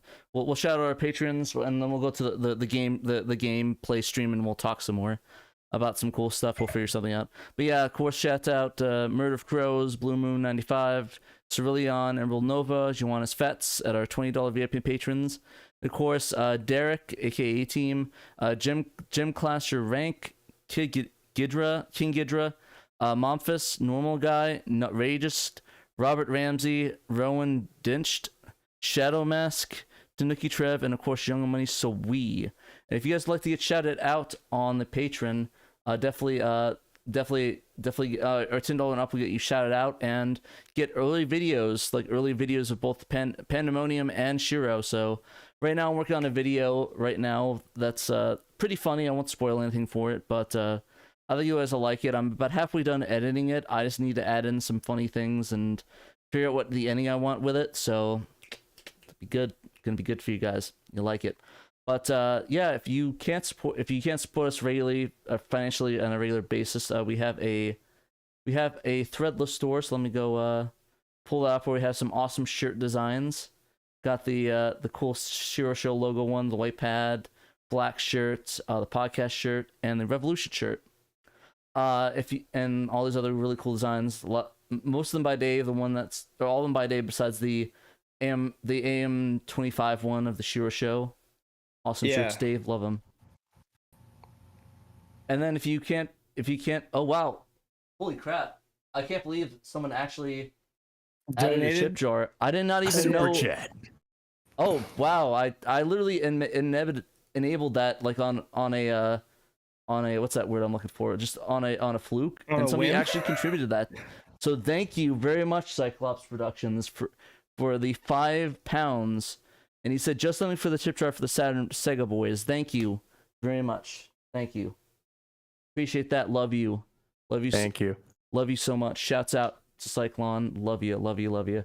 And yeah, I actually enabled that just to have that just in case people wanted to do that, just to have more ways people want to financially support us and stuff like that. We have the tip jar as well. If you guys want to support that, we'll shout you out and talk to you a little bit. I think that'll be kind of fun to do. It'll get mixed up a little bit more. Shouts out again. So yeah, and if you can't back us financially, let me just go to our YouTube, I guess. Your channel. Nick, you can check out our channel. We have a lot of videos right here. We have a lot of these cool guys. Some guy named SaturnDave, a TraynoCo dude, and some Panda dude. I don't know. Who's this Panda dude, Nick? Do you know who this is? I have no idea who this guy is. He's a real freak, man. I can't stand the sound of his voice. He's just, got that weird North Dakotan accent. Weirdo. What a jackwagon. But yeah, but like joking aside, if you guys want to not support financially, non-financially. Thanks, Trevor. Oh no! Oh my God! Jesus Christ! How are we supposed to finish the show when stuff like that happens? People are outdoing each other now. Holy crap! Thank you, Trevor. Thank you, Trevor. Thank you for the 1999. 1999. Thank you very much. Keeping that dream alive. Appreciate it. Keeping the dream alive, dude. Heck yeah. But yeah, love you, my dudes. Love you, both of you, both Cyclops, Trevor, and of course all the fans. And like I was finishing up, I'm sorry. Screw you. Oh my God! $50 from Blue Moon 95. You must play. Oh my God! We don't have to strip or anything, do we? Please. What do you go? Oh my God! Oh my God! Thank you very much. Thank you guys. This is gonna help us. This is gonna help us print the magazine for sure, dude. Oh my God, this is like Blue Moon 95. Jesus. Damn, holy crap! And he's already a supporter. So oh my God, thank you very much, guys. Jeez, I love you guys so much. Damn, man, I'm getting emotional now, dude. I'm about to cry on the show, man. Oh my God. Well, now I got to do the gameplay stream, so at least the 2-hour stream for sure. Because of that, those things alone. So, yeah, like I said, subscribe to, of course, Dave, myself, Pandemonium. We have our cool supporters. And then, of course, like us, subscribe, comment, check out our videos. This cool, awesome video on the Saturn Bomberman. Definitely, I guess, for example, if you want a good video example to watch. So I said, I'm going to put up more. I'm actually going to put up more of those. Yeah. And anybody who wants that, like anybody who would like to have that overlay, if they want to do some tests and stuff like that, I could hook you up. So let me know, because what I thought, and maybe I'll standardize it and make it something where people could like type in one person versus another person. But I thought that it would be cool to for folks to be able to use to do like sync up videos of their playthroughs, if that makes sense. Yeah, for sure. Like I said, just like, subscribe, comment, ring the bell if you want to keep up on our cool video stuff and video chats. $2.99. And our cool events. Yeah. $1.99 or $2.99. Dave, you had a question earlier? I just want to know when is your video going to drop? Can we know? Can you tell us? Super soon. And when I say super soon, I mean that in the perspective of it's taken 6 months so far. Oh, God. Are you kidding? Yeah. Definitely by during the summer it'll be done. I'm like a good 75% done with it. Oh wow, 75%. Wow. At least 75% done with it. I'm really on the home stretch. I'm finally at the point where I can see the finish line. For a long time I was not able to see the finish line. So yeah. But yeah, it's in the horizon. So at Trekkies I do still want to make a FMV competition video, but I've been a little preoccupied with his Lord of the Rings extended cut. Not that Rob Stadler, my goodness. Thanks, Rob Stadler, €5. Thank you a lot, dude. Much right appreciated. Down the middle. Oh my God, right down the middle. Jeez, you guys critical hit. Jeez, you guys are. Oh my God, goddamn lock this monster. Thank you, Shadow Mask. Damn, oh my God, dude. Wow, you guys are gonna make me cry, dude. Oh my God. Like, if you would have told me before that people would support us this hard, I would have told you you're a liar. Straight up liar. But, dude, I cannot thank you guys enough how many awesome fans we have. Like, I have no words to thank all you awesome people. There we go, Thank you. Thank you. I don't have... Let me get my anime figurine. I'll get something. I'll play Dollies. You guys earned it. So, like, you're playing... You guys win. All right. Playing with dolls now. What's next? Dolly time for Patrick. Got software. Thank you very much, guys. Thank you. Very awesome. Thank you. Cool guys. Got Iris saying thank you. Got my little Saturn. They're just like, I guess they're holding hands or something. There we go. There we go. I'm not doing anything explicit on here because I don't want to get blocked. I don't want to take you down our channel, so I'm not going to do any weird figure stuff. But yeah, like I said, thank you very much, guys. Jesus. Yeah. Oh my god. You guys. Wait, there's another one? Oh, no. Okay, yeah. Oh my god, $20. Okay, Dolly. Where's your Dreamcast 2? I have 2 Dreamcasts. Does that count? Yeah, does it count if you just have 2 Dreamcasts? Oh my god, another $5. You want your Dreamcast 2? It's called an Xbox. Oh my god, or Xbox 360, I guess. No. Oh my god, $5 from Sasquatch time as well. The future. 20 for King. Jeez, you guys are crazy. You guys. People are trying to outdo each other here. Yeah, I know. Yeah, I'm not gonna say anything because I don't want to pressure people into donating. If you want, do it. No. If you have the money to do it, if you want to, you can. I'm not gonna pressure you into doing it though. But this is pretty unprecedented. I don't think has there ever been a super chat in the SHIRO stream period, like any at all? I just turned it on the other day. I was like we were eligible to. I was like, whatever. We didn't think people would actually use it. Yeah, I just did just in case somebody's like, yeah. I expected like someone like $2. Oh, here you go, guys, you're awesome. It's like I didn't expect people dropping like in the tens of dollars for it. That's kind of insane. Tens of dollars. Like literally, I did not expect the Hamiltons. It's all about the Hamiltons, baby. Yeah, Alexander Hamilton. I actually don't like that. No. I actually don't like that musical, to be honest. But right. Hey, I do like In the Heights. In the Heights was pretty sick. So Lin Moran, whatever your name is, shouts out for Lin-Manuel Miranda. That's it. Yeah, thank you for the Heights. Thank you for what's the other? He did the other one, the Disney one. What was it called? The Disney one with the house. That one. Encanto. Encanto. That was fire. And then In the Heights, like there you go. 2 out of 3 ain't bad. 2 out of 3 ain't bad, Lynn. You're just vamping now. You've got nothing. All right, but yeah, that's about it. We're gonna roll the credits and go to the gameplay stream, and the craziness will ensue. I think this calls for another Sonic playthrough, so maybe we'll do that. We'll talk about that. But like I said, until next time, guys. Thank you very much. Thanks, again. Cyclops. Cyclops, $5 again. Thank you. Have something for the kitty for bankrolling the Saturn Mini once Sega gets the Mega CD Mini done. Alrighty. Well, nice. we'll have to take a look at that then, if that's the case. Well, yeah, thanks a lot, guys. And remember, you must play Sega Saturn. We'll see you in like 5 minutes. Sega Saturn. Peace.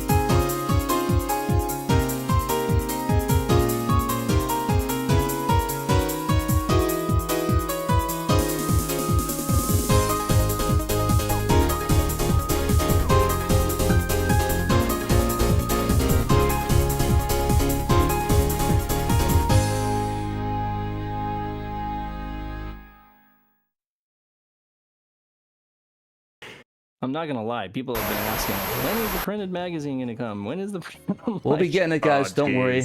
Alright, we're back to the gameplay portion of the stream right now. We're in it to win it. I'm trying to figure out what you guys want to play. I'm thinking Sonic more Sonic 3. What do you think? Why don't you have people vote with? I don't want to make them super chat, but no, not super chat, but no. Yeah, if you guys want to type in the chat what you want. You want more Sonic 3? Do you guys want something different? Like, hey, let us know real quick. You got a lot of people in the chat, and I imagine I'll see what the consensus is, or if what's some solid choices, and we'll go from there. Minor. I barely knew her. Not commenting on that one, but ooh, Sega touring car. Oh my God! I swear to God, Mr. Oh, damn it! I would insult him, but I can't. Damn it! Oh, no. Sonic R. Do I have Sonic R? I do have Sonic R. Sonic R? What kind of I fan? Do. Saturn fan. All right. Only the real ones. Yes. Wait. Are we gonna get TJ Davis copyright hit? Oh shoot! We know her personally, so we'll just send her a message asking her if she could give us permission. I don't think that's how that. I don't think that's how that works. Maybe as much as I would love it. Why don't you play some Shinobi Legions? I already played that one. Oh, you did that? Oh, okay. Yeah, I did it for the video thing. Play some the Star Bowling. Oh yeah, you got the Star Bowling. I tried that last night. By the way, I don't sadly. What did you think? The controls are fucking, but the game is overall pretty good vibes. Yes. It's got horrible bowling controls, like up to the point where you're like, when you set where your ball is going to go and like set what part of the lane you're going to bowl from, like that part's fine. If you guys want to be patient, I can get Star Bowling on here real quickly if you guys really want me to play it. I mean, it's going to take a little bit, so it might go into the stream. You might not want to play it for more than 20 minutes. Like, you'll enjoy it. Yeah, if it's not 20 minutes, I'll do it. Right? How we do it the next one, and that way we can the video though. Okay, so I'm thinking Sonic R, but is anybody else that's against that? Or wait, have you played Steep Slope Sliders? No, I haven't. Stream? Have you played Die Hard Arcade? Yeah, I played it with Derek. Oh, right. Okay. I'm a vote Steep Slope Sliders. All right, Steep Slope is good. Yeah, let me see. I've been on the cast game recordings for the Extreme Sports cast that we did. Totally. I remember that idea.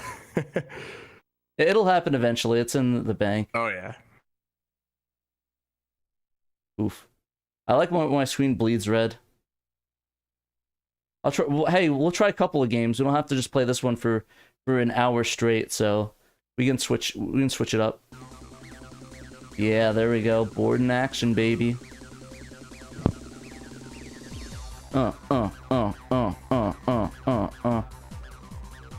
It's good stuff. In the Discord, AM25 just made some terrific oh god terrific artwork pertaining to my YouTube channel.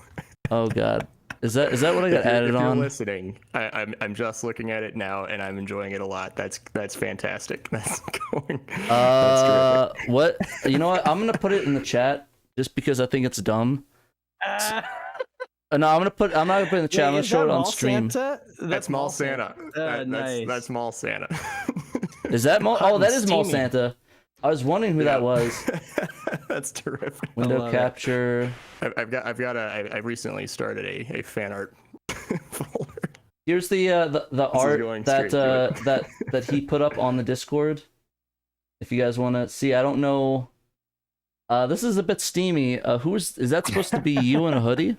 It is supposed to be. Yeah, that is a rendition of the logo I made for my channel in the form of some person very much steaming up at the site of Mall Santa. For context, watch the videos I made. Yeah, that's interesting artwork. I have to say though, I like your avatar. It's really cute. It kind of reminds me of do you know who what's his name? What's the guy that does the anime cartoons? Rebel Taxi, that's it. Have you ever watched any of the Rebel Taxi videos? I'll take that as a no. No, I have not.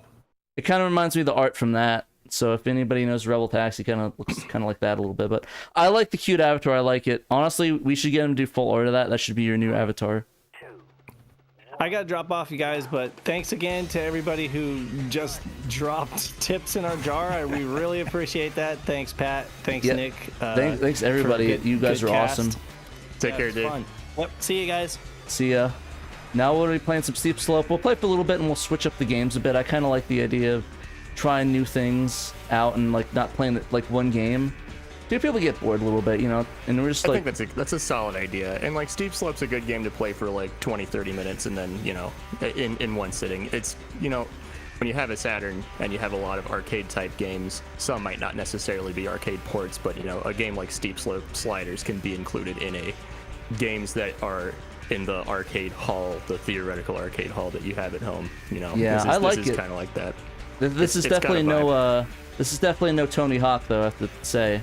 It's not. Someone described it really well. Basically, like it doesn't exist to be a game. You just exist in its like little world kind of a thing, you know? It's like you just kind of live in it, you know? Yeah, hopefully I'm playing this right, though. I don't know if this is... There's no wrong way to play it. Okay, I wasn't sure if there was like It's like very Animal Crossing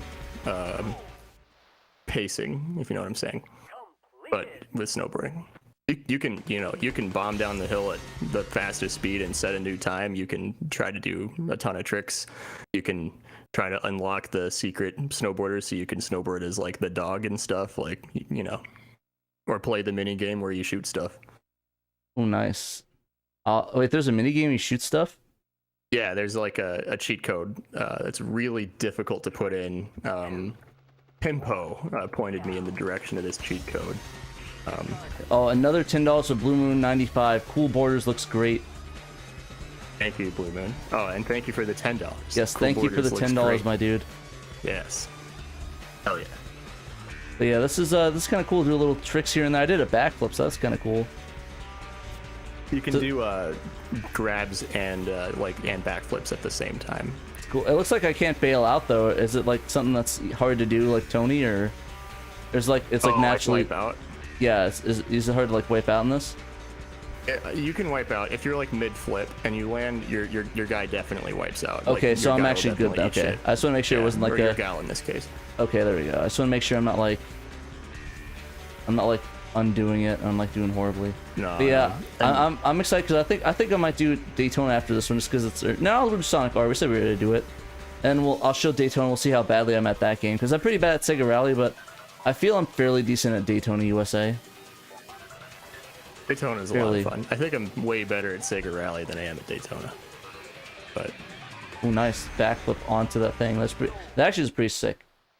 But yeah, see, Blue Moon said, like I said, since there's no SHIRO Kofi, this is the next best thing at random donations. LOL. Yeah, I like it. We'll do my classic name. I can't. It doesn't let me just do that, so I have to actually put in other letters. So this is hopefully not going to get me like in trouble. So hopefully not. But yeah. All right, let's try. Oh, this game. I'm surprised how simplistic this is. I expected like there's more stuff at this, but you know maybe. Oh no, it is a very tranquil snowboarding game. Let's see. I'll do that guy. He looks kind of cool with the swimming goggles. Yeah, he definitely doesn't have like normal snowboarding goggles. It's just like the swimming goggles you get at like Walmart or some shit. Like. This reminds me of like the Olympic stuff though, like you know the Olympics where they did the tricks. Yep, where they do all the grab tricks and the flippies. Exactly. Hopefully I'll make America proud. There you go. Hey, well, your country's proud of you. I was trying to think of a snowboarder's name, but the only thing I think of is Shaun White. Is there anybody like that's? Oh, there's Sean Palmer. I only know that because of the video game. There. Yep.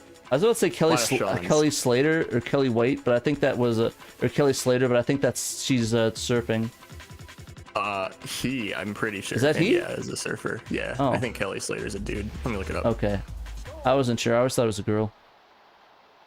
Oh yeah, that's a dude. Oh, okay. Sorry about that. Didn't mean to misgender you, Kelly Slater. Oh, I can end it. Okay, so I can just do that and yeah. There's just like an end of a finish line on every course, even the half pipes. Yeah, so that's kind of neat. So something that maybe you don't want to do during the stream, but do like off stream for a future stream, is if you you can unlock 4 characters by getting good times on certain courses. You'll have to look it up. I forgot which ones. And that'll unlock 4 secret characters. And then if you use all 8 total characters to beat one course, you then unlock 4 like secret areas, and then the ability to play as 8 more secret characters. And BS, you have to have good times on this. So did you do a video on this shit? I can't remember if you... No, okay, it'll be a long time. We'll probably be in a senior home before I do a video on steep slope sliders. It was one of those really late Saturn games. Looking at my spreadsheet, that'd be episode 236. Oh, damn. It was released in December 16th, 1997. So, jeez. But I'm excited for it. It'll happen eventually. What is your next one after Virtua? It's the one of the digital illusion ones or whatever. Yeah, it's a digital pictures joint. Digital pictures. Yeah, next one's Quarterback Attack with Mike Ditka after Virtua Cop, and that one, that game is very hilarious. Yeah, I can imagine. I think they're doing a remaster of it. They did a remaster for Apple and Android devices. The Apple Store version is no longer on the store, even though the website for the company that owns it currently says it's available. But you can still get it on Android. I got it on my Nexus 7 tablet, and it's the same game. It's just with higher quality videos. So. Huh. Yeah, because I remember Limited Run, I think they were doing a version of that. I could be wrong, though. They did, Limited Run did a few digital pictures re-releases. They for sure did, Corpse Killer. Yeah. And some of the other ones from that era of DP. And I don't know if they did Quarterback Attack. They might have. Not 100%, though. I think they're probably working on one, because the company that owns it has been just gradually doing more Limited Run re-releases of the various digital pictures games. They do not own Night Trap, and I think, if I recall correctly, I believe they only have partial ownership to Sewer Shark. But all the other ones are theirs, with the exception of some really obscure, in my video or my video, some weird one that no one cares about. If you ever did Sewer Shark, I mean, you only have to do a 2-word review of it. Exactly, yeah. It'd only be 2 hours long. Yeah, 2 hours for 2 words. You just say one word an hour, and then another one the next hour. Right. Okay, I think I'm kind of done vibing with this one. I'm gonna try to move on to Sonic R, and then we'll do some Sega Rally. This is kind of fun though. I like this. Relaxing. Yeah, I do enjoy it. The soundtrack's really neat too. You can change what song is played before each course with, I think it's just with the D-pad, or maybe I was switching them up a little bit. And there's some really weird poppy love songs way in the back of the track list that you can blast. It's very goofy. It's like some Eurobeat stuff. There's a couple of drum and bass thumpy techno beats and stuff. There's plenty of that. There's no Eurobeat, unfortunately. No initial D songs in steep slope sliders. Well, you can kind of. I guess you can sort of drift in the game, but not drifting in and out. Yeah. But yeah, no, I think one thing I'm excited for about the Virtua Cop video though that you're working on is I'm curious to see what you do with a certain outtake I made for that, and see if you're gonna incorporate it or not, or if it's gonna be something that never hears the light of day and just a bonus feature on a DVD. I'm excited. I'm excited to see what. But yeah, I guess spoilers that there was voice acting done, and I do contribute a little bit to it. I won't say in what way. There is voice acting in it. One of the people I had do some voice acting for me, and I shouldn't say it's not voice acting. It's more just voiceovers for certain things. I would say it's voice acting. Yeah. Sure. You did a good job, by the way. Thank you, appreciate it. I was worried that they were bad and I have to redo them. No. You did absolutely wonderfully. Nice. This one guy who I did do another thing for that, like burped a couple times in his outtakes. Okay. Like, sorry, I was drinking some Coke Zero. That's a choice. Hey, look, it's our credits music or waiting music. Oh yeah. So yeah, you guys want to, literally I think all of our stuff is from Sonic games. Like our the transition from the SHIRO show to the live stream is the Sonic crap, what's it called? The other Sonic Jam jingle, and then this is our wait music. I actually like found out that this was the wait music after recently playing Sonic R for the first time in like several years. It didn't click with me right away. Like when I heard it in the SHIRO show, I was like, this came from something. I just don't know where. And yeah, I think I like shouted when I was playing Sonic R. I was like, oh, this is the one. This is pretty funny. I want to figure out where our credits come from. I think that's a Dave question. Huh? I think the credits music for the SHIRO show is just like the instrumentals of like the vocal song for Sonic 3D Blast. Oh, interesting. Oh, it is Sonic 3D Blast thing? The credits for that? I suck. I was hitting the brake. Wait, what's going on? Am I hitting the brake? So, I just hit forward to go forward? I'm confused. No, there's an accelerate button. I mean, I've never played as maybe it's different if you're playing as the car. It was braking me for some reason. Oh, weird. Yeah, that's a brake.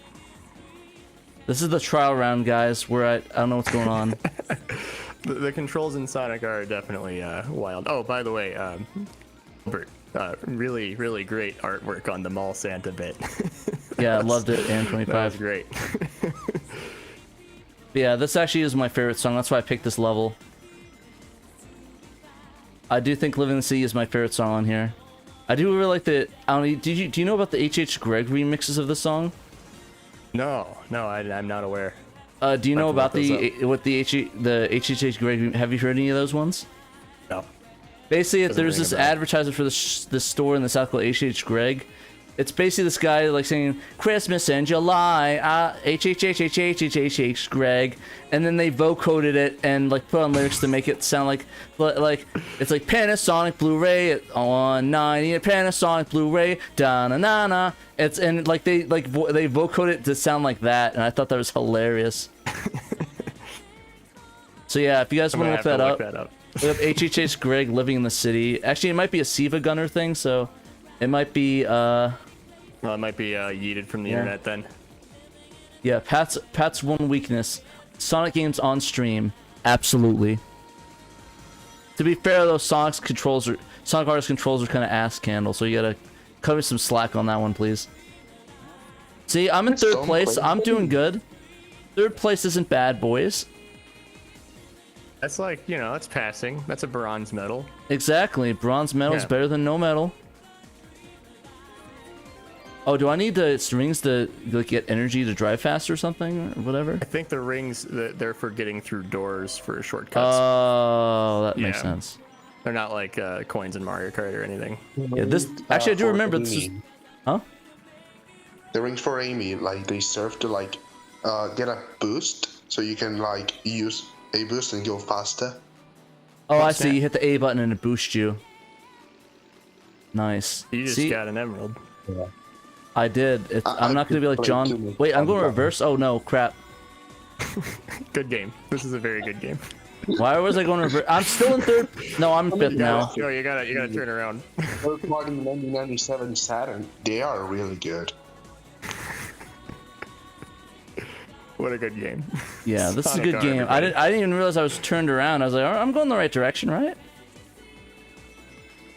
Yeah, the tracks are really confusing. They're like mini platforming levels, and I just wonder why didn't Sega just give Traveler's Tales Sonic Extreme for them to finish it?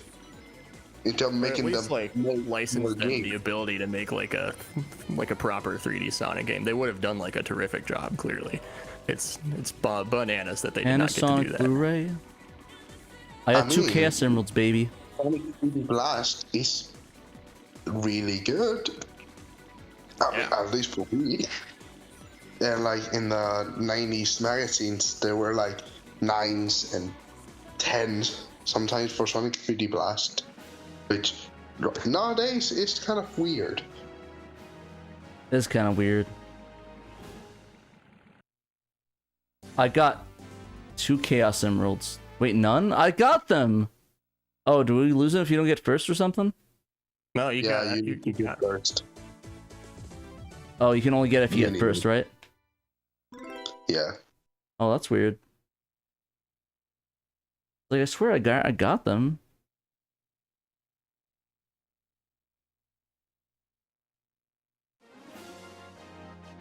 You have to win to keep them, okay. Does, like, Eggman steal it from me? The story in Sonic R makes no sense. It's like Dr. Robotnik like plots this entire like racing tournament to steal the Chaos Emeralds, like giving people a chance to steal the Chaos Emeralds. It's just insane. Hey, it's almost like the story is garbage or something. I don't know. Maybe that's just me talking. Maybe I'm a bit cynical on that, but I don't know. That's just my opinion. There we go. Now we're getting competitive, boys. It's really weird how you like get a story and in like a racing game, but get no like story scenes or anything, even though like Diddy Kong Racing already released. Yeah, Diddy Kong Racing, that was a good one. That's probably one of my favorite ones. Hey, I'm about to take care, everybody. Let's see, you're leading? Oh, did you leave? Oh. Yeah, he left. Oh, dang. It was fast. Later, I guess. Alright, well, I guess just us doing Sonic R. I don't like the way you actually like phrased it. So it was like, we're doing Sonic. What do you mean? Oh, what the heck? Why it gives me... What are you talking about?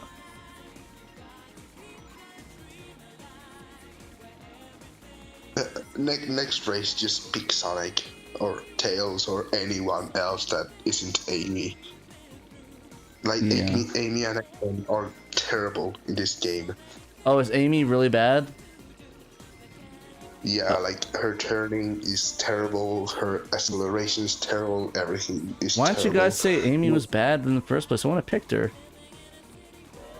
You guys are making me pick the worst character. I thought she had the car. I thought she was fast. I assumed so. How is Sonic out? I guess that makes sense, I guess, but you know. Doesn't mean I can't be mad about it. Why did I get hit by Eggman's robot thing? That's rude. Yeah, like, I think they are supposed to take rings from you, but they don't take rings from you, although the manual says they do. I have no idea. Weird. At least the music's fun to listen to. I'll switch to a character that's not garbage after this. Because, yeah, this turning is abysmal. In the city. I would probably quote more of a review I watched for it, but I think the guy that made it's kind of like canceled, so unfortunately I can't quote the video anymore, so sorry guys. But yeah, that's for the best. I'll come out with my own original jokes instead of stealing it from less famous game reviewers. Was it the Angry Video Game Nerd? No, it wasn't him. It was somebody else. It's probably the one, probably the most well-known guy that does it. His name shall not be named on the stream and risk of cancellation, though. I think this game is decent. Pretty good. Hey, I got third that time. I mean, it is 3D at least. Exactly. Ooh, geez, we got a $20 Patreon since we've been on stream. Thank you, Nate Lawrence, for the $20 Patreon backing. Awesome, dude. Love you, Nate. Lots of cash today. Thank you very much, guys. I love each and every one of you. Alright, let's play a character that's not garbage. Alright, should we do... We'll do the Resort Island. I forgot what song that was again. Is that just Supersonic Racing? No, that's Can You Feel the Sunshine? Okay, that's right. That is correct. Alright. I know my things are trivia. You do. Cool, thanks guys. Oh my god, move! Why are you doing this? Let me win this race, please. No. Oh, there we go. Go left through like the desert patch. It's a really good shortcut. There we go. Okay, now I'm in front. Feel so alive. Okay, Sonic's underwater.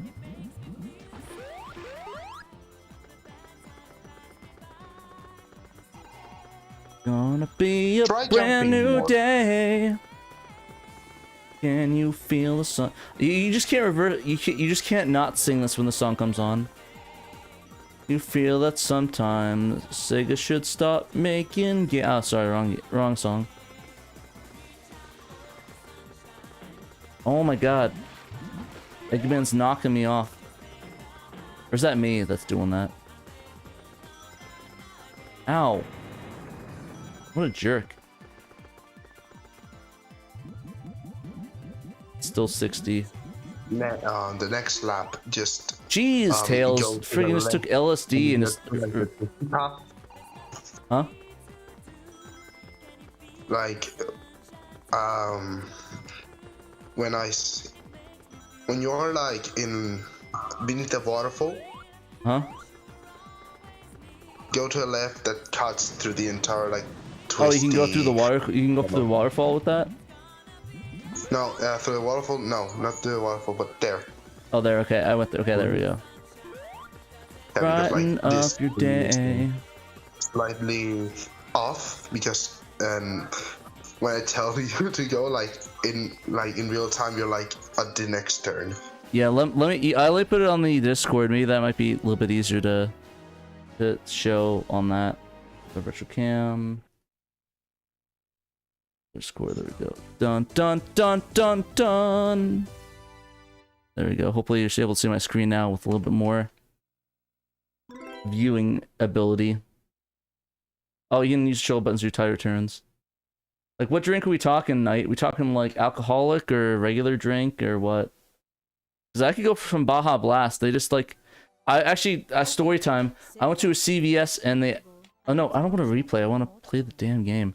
I went to a CVS and they actually had Baja Blast Mountain Dew. I was so excited because I love Baja Blast. Because I don't like my kidneys. But anyways, it's really good. If you guys haven't had Baja Blast, go get a Baja Blast at CVS and whatever stores sell them, because I love Baja. I don't know. Any of you guys a big Baja Blast guys? Is that a no?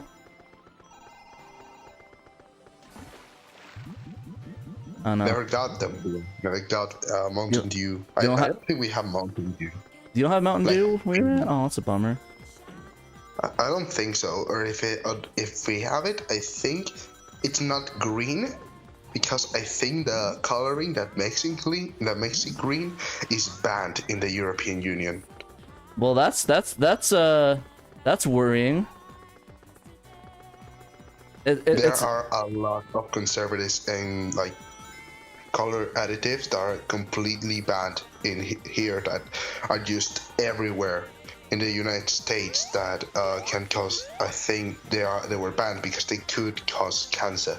Oh, nice. I'm glad I'm adjusting that. So, yeah, that's really concerning. Thank you for letting me know that. I'm definitely not going to have anxiety now because of that. So, thank you very much, AM25. Appreciate that. I'm only playing. But I guess in all seriousness, don't you guys get the good Fanta though? You guys had blueberry Fanta, right? You don't get that here. I'm so angry. I don't, at least not here in Spain. I haven't seen it. I mean, I've seen it like in some vending machines, but like big retailers just have lemon and orange. Oh, that's fair. Desperate.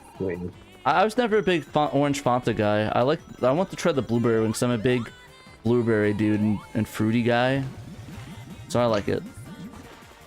Also like Hershey's just came to Spain, and my European like taste buds are not ready for it. For what? For Hershey's, you know, the chocolate Hershey's. You're not missing much. It's not that great. Gonna be honest. We thought it went out of date when we bought it, but it still had like 2 years to go. Yeah, it's pretty bad. Honestly, you guys get better. You've got much better chocolate. Don't even waste your time with that, to be honest with you. Alrighty, so confirmed. Suck garbage. I'm garbage at Sonic R. So we will switch to another racing game that I'm probably garbage at, but it'll still be funny for the video.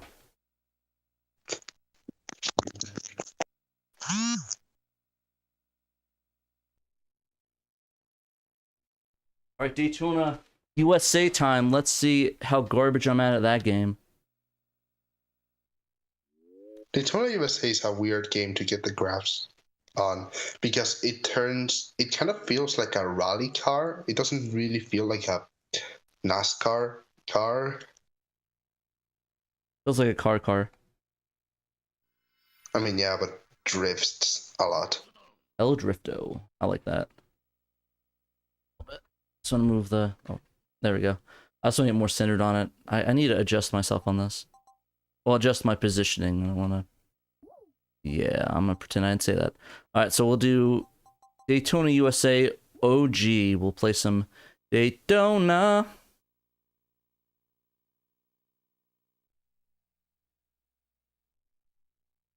But yeah... No, this is the Daytona USA, the original. That's the other version. Daytona USA. Alright, let's do very easy so I don't embarrass myself.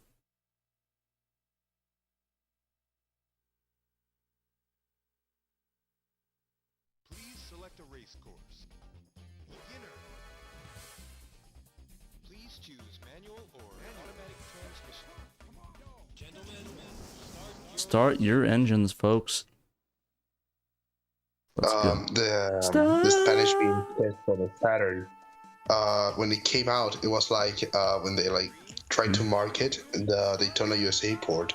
It was like a better version, better than the arcade. But I mean, they had to market something. Oh. What is going on right now? I guess. Wait, have you changed your... You haven't changed your, you know, your... Why isn't it letting me shift? It's you have to press up or down on the D-pad. Okay, I see, that's why. Yeah, it's a little... Weird. I'm used to the shoulder buttons, but okay. Yeah, normally... That is DUI, yeah, a little bit. Sorry, I'm used to playing the arcade version of it, where you hit the shift button to shift, and not down or up. That's my excuse, and I'm sticking with it.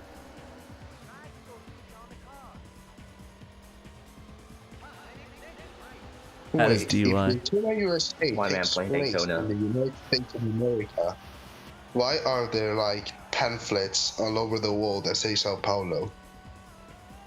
I don't know. I'm gonna start that because I was... Pretend that I didn't do that one. We'll erase that one. Just... Men in Black style. Yeah, we just Men in Blacked it. There we go. Much better. We're doing much better, guys. Those are some crispy graphics. Some creamy 3D graphics. Creamy 3D graphics. Creamy 3D graphics. Shout out Pandemonium versus Cream. See, Patrick, that's where you're doing it wrong. You're supposed to get like around 18-second laps. I'm not MLG, my dude. No, seriously, like you want a trick? Bump into that corner, just at a very specific angle, so that you don't lose that much speed or crash. But that will get you faster time lapse somehow. I think I got a 17-second, or I think it was a 16 with that method. Oh, nice. We're getting first though, so that's important. It always is. There you go, guys. 6 of 40. We're getting there, boys. Whether you're playing on the easiest. Shh, don't tell people that. This is the hardest difficulty. It's the one I selected. Hard difficulty. Hardest I'm really good at AI. this game, guys. So I need to do. With his shoulder. Oh yes, I do remember the AI being that difficult on the 5th lap. Yeah, when you start doing good, they just try to kill you, especially on the hardest difficulty. There we go, first place, boys. There. Just don't crash now. There we go. And I just turned down. Yeah, my internet's not been good, so I can't. There you go, my dude. That. Why are you running on the edge? You are. You're quite like. You really like virtual racing. What are your thoughts on the Saturn version? Oh, my across. Wait, so my thoughts on the Saturn version of Virtua Racing.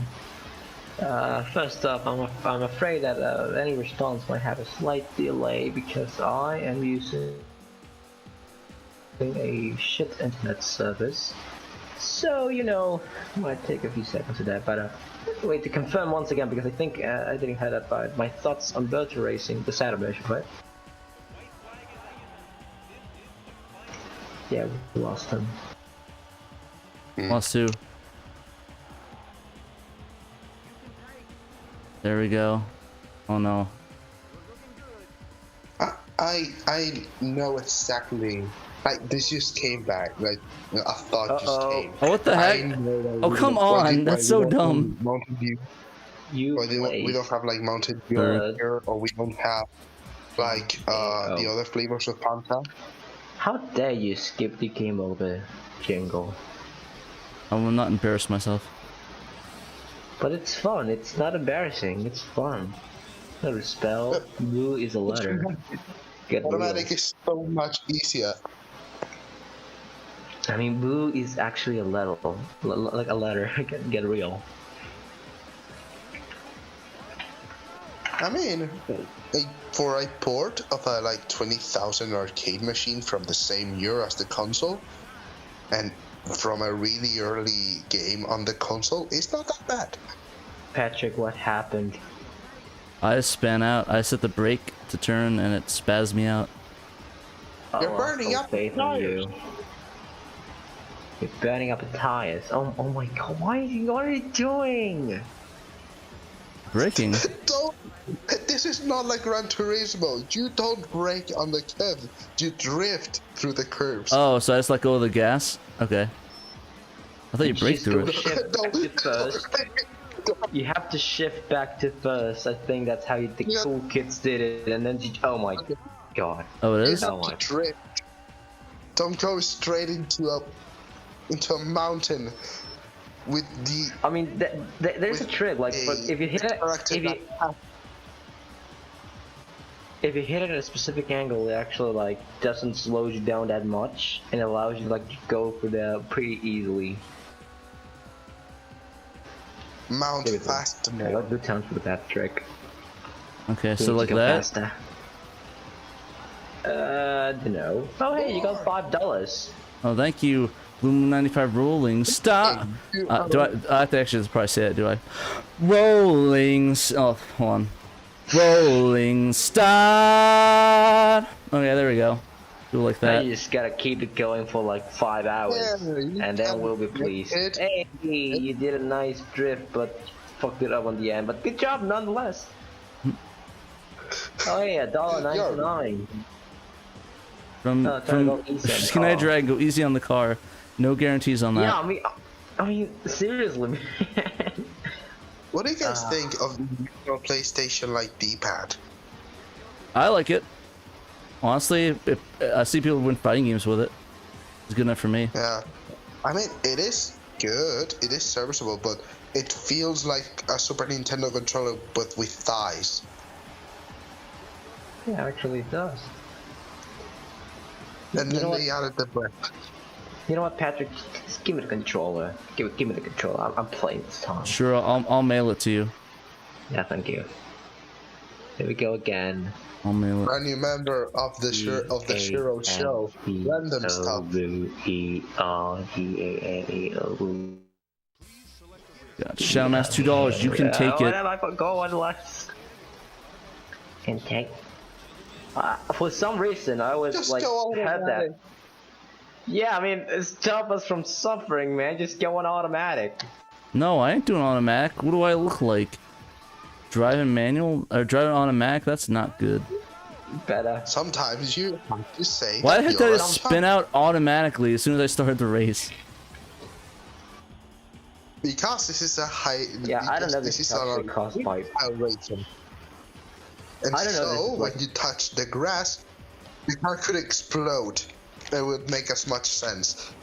I actually didn't play like I the think I Saturn did, version like- that much. Hang on. I think the motorbike exploded when you touched like the side of the roads. It's a system port of Hang On. Did not know that. I think it does that. Or at I'm not least sure. I think when you touch other bikers. Yeah, There we I'm go. sure. I'm getting it down. I'm getting the shifting down. Yay. Yeah, my bro. I'm getting MLG Pro now, boys. Andretti, what do you guys have you guys played Andretti Racing? So you I'd actually also like Blue did well in 95. Sega Rally. Gentlemen, start your engines. Yeah, that's more AM20. That's more that AM25 would be doing, or Random would be doing. He'd be starting the engine. Why every time I touch grass, like I just like go into an uncontrollable damn spin? What the heck's up with this game? I mean, I don't know if it's actually like from the Saturn version, or I was gonna say, I don't remember spinning on the grass a little bit. Like it's kind of crazy. Play automatic and stop us from this suffering.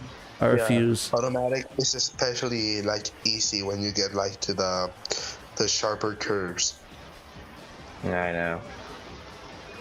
Because like especially. So, Albert, you were talking to me about like about my thoughts on the Saturn version. Oh yeah, I totally forgot. You're asking? Yeah. Yeah. What do you think? So here's the non professional look on like Taiwan Interactive VR Better Racing. So under my very unopinion Better Racing kit, you see, of course, the biggest, the elephant in the room. It handles differently and it looks differently. I mean, all the other games were like kind of like slingshot mechanics. There, I say it. You just like hold the D-pad and then just sometimes you have to release it and press it again on the same frame to like not lose a lot of speed and just keep going in the corner. But on that, it's all about perfect timing. Oh dang, that was close. Oh yeah, it was. But on the Saturn version, it's pretty easy. Like it's not the turning's not as consistent as the in-house versions, but actually it's like lock in a place and you just have to like let the accelerator go to get turning into that direction. Plus the brakes, the use of brakes. I mean, it's pretty cool that you don't have to use the brakes that often. We'll try advanced. I'm pretty advanced at this point. Get the blue car. Get the blue car. Get the blue car. Oh no, he's getting the red and yellow car. Oh no. Yellow baby. Call me Mellow Yellow. Daytona.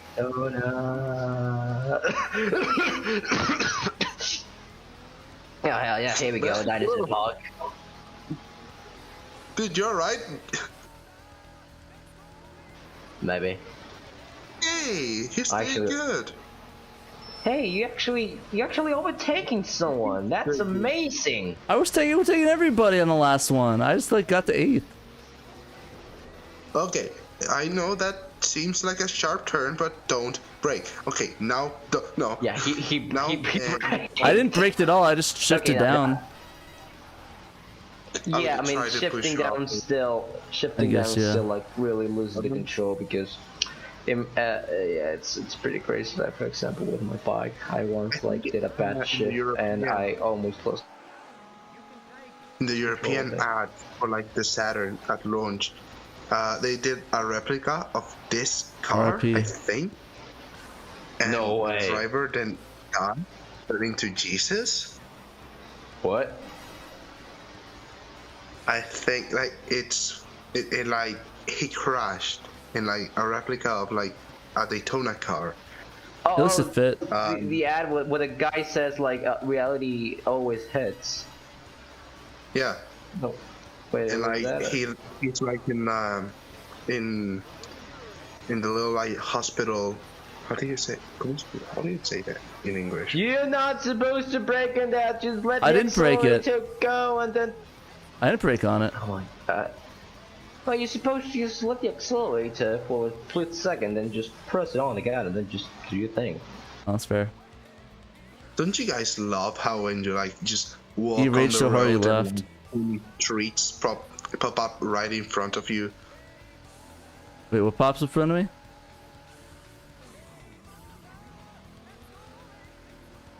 I mean, like like the short draw distance of Daytona is understandable when like there's a lot of stuff on the middle of the road. Yeah, there's a lot of drawing issues with this game, and I think that this got a lot of criticism back in the day for that issue. There's a lot of pop-in, which definitely gets kind of hard, especially when you're going mega fast like this. Okay, I there mean, we go. you can see ahead of you enough, like the next turn. Never mind. Tiny bit. Not a lot of bit, though.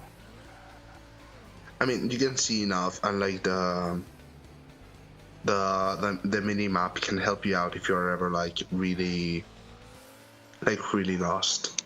At least it's not as confusing as Sonic R. That's fair. At least, the map's like competent. I'm just bad at this game, so.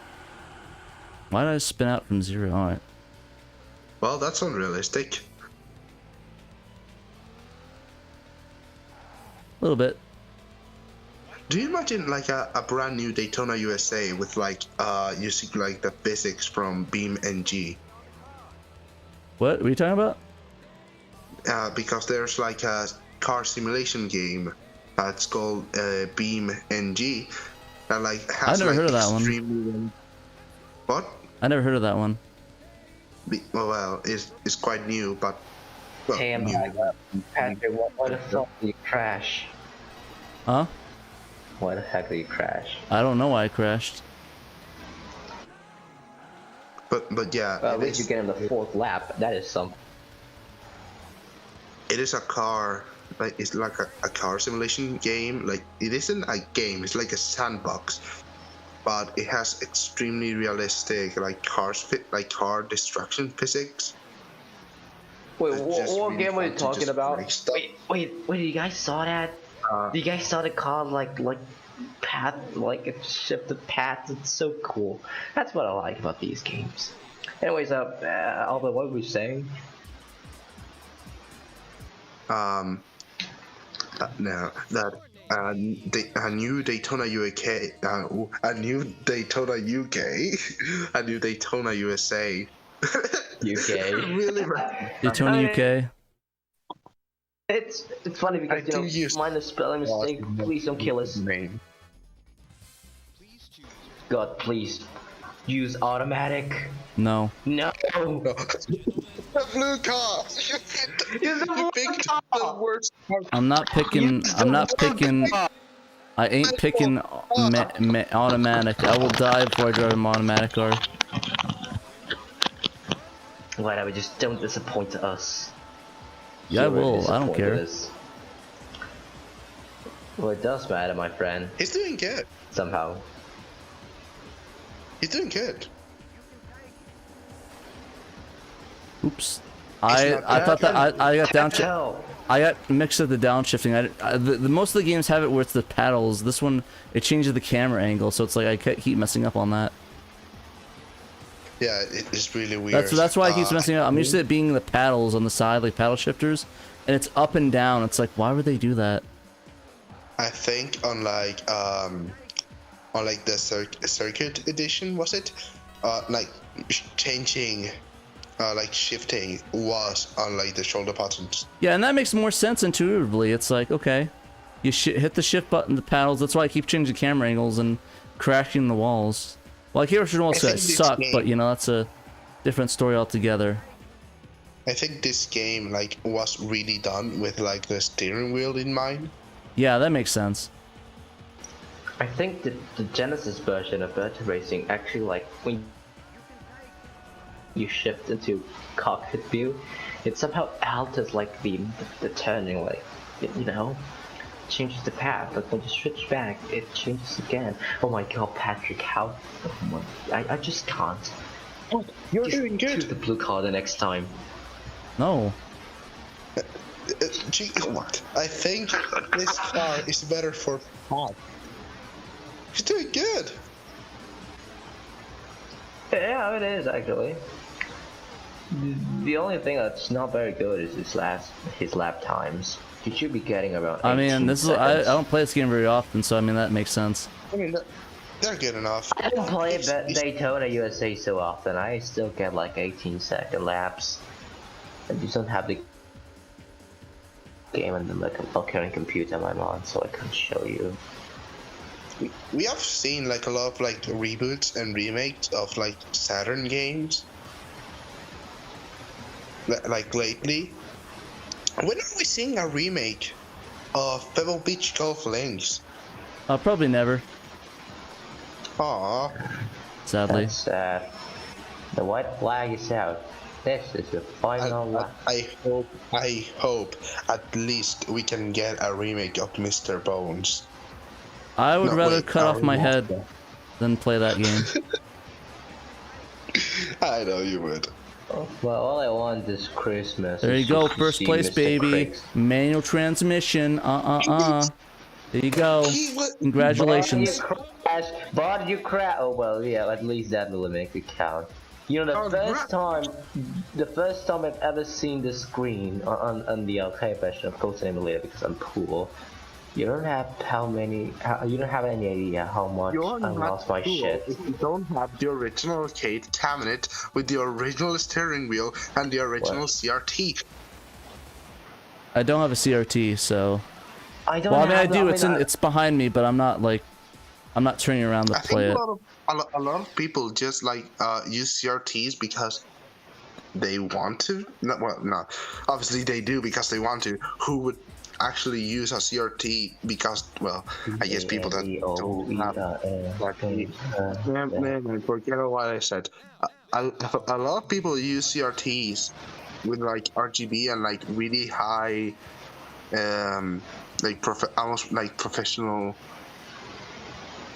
Like professional setups, but I think, personally, I think people could use like people use. All right, advanced mode, guys. We got this. Choose the blue car.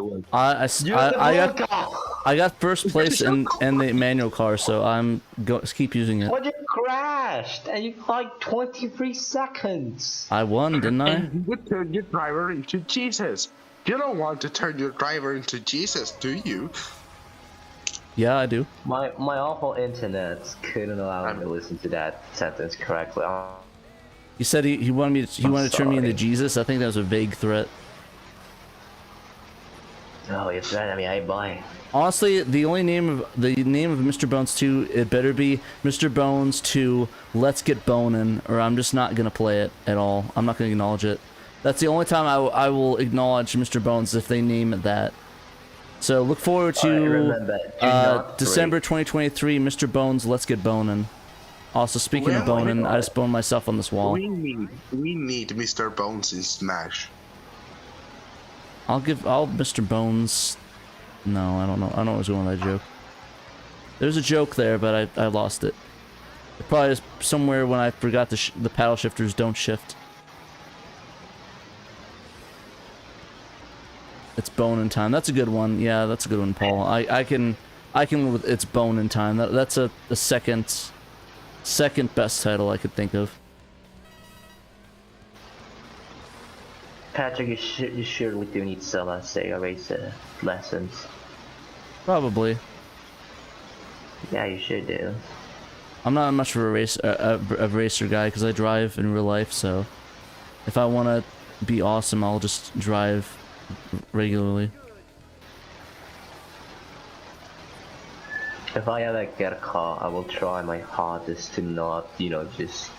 I mean, I drive better than this, obviously. And the highest gear, whenever I hear Rolling Start, the king of speed. Oh my goodness! Just go on a freeway, you can get into the highest gear.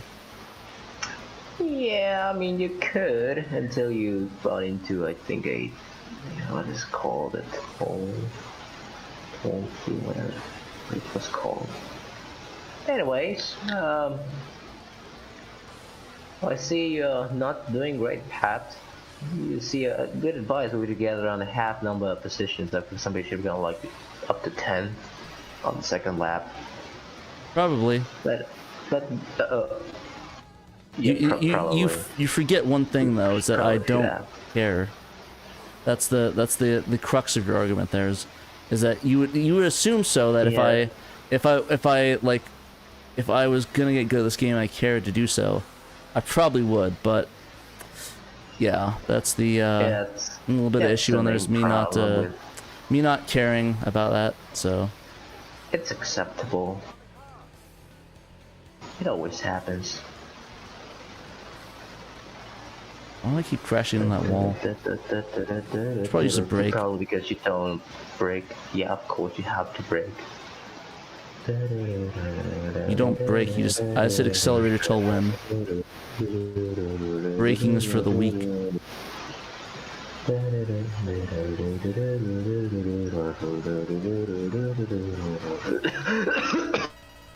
Be careful there, don't die. Let's try. Oh, it crashed, nice. Alright, peace and quiet, guys. The Discord chat is down because Discord crashed again, so... Peace and quiet. No made fun of on the stream. Okay, now we're back, okay. Hey, what happened? I crashed. Pause it real quick and get to that. Oh yeah, I'm sure you crashed. On the game, dude. No, it's not nice. Shouldn't be saying that, that's rude. Actually, I need to pull up the chat. Oops, my bad. There we go. You crashed. Yep, you did your first drift on grass. There we go, 13th place, not bad. Terribly bad. Better than my first time.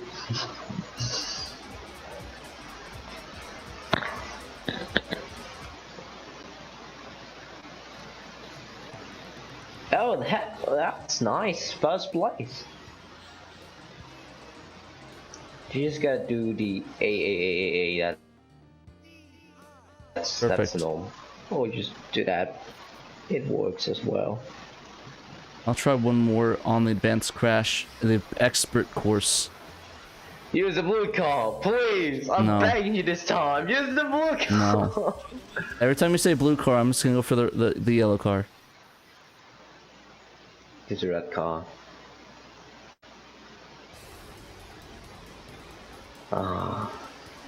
Sky High. Probably one of my most One of my most favorite songs in any game. I mean, don't get me wrong, Takano against Yoshi is a god. He's literally like. Yeah, there's Tim falling. I think, and that's also Takano against Yoshi. Maybe there's other more people that I just can't call the name of. I mean, he's that's really a big drift. Damn fucking good, bro. But yeah, that's a big drift. That you were not supposed to do. How dare you do it? It was a nice drift. Yeah, well, it was a nice drift. I'll give you credits for that. I just read the chat and someone said Mr. Bones 2. Wait, hold on. Revenge of the Marrow? Oh, yeah, it's Martin Evans. That's the best comment I've seen in my life. Where does it say that? I'm trying to drive, so I can't see it. I have to keep my eyes on the road. Like, it wouldn't matter. I could probably take my eyes. You know what? I'm gonna do that. I'll take my eyes off of the road, and I will look at the chat while I drive and see how well I do, because I'll probably do just as well. This is hey. Oh, bro, you got another $5. Yeah, I know. Thank you, Blue Moon 9. Jeez, Blue Moon, when you're giving me like all your bank account, don't drain your bank account, please. He's a simp. On my note, no, don't. Don't say that. That's rude. That's not nice. That's not a nice thing to say, dude. Thank you very much, Blue Moon Life. I really appreciate that, dude. You're awesome. Yeah, I'm sorry. Don't come to my house and kill me. No, I swear to God.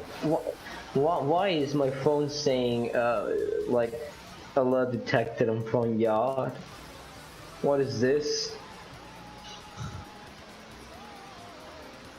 I might need to put random in timeout. He's been being very naughty on the stream today.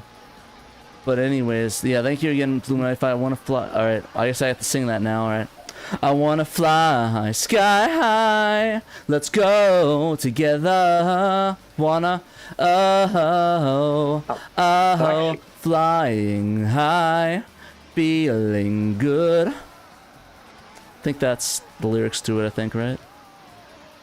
Blue sky, blue skies. I see. Blue.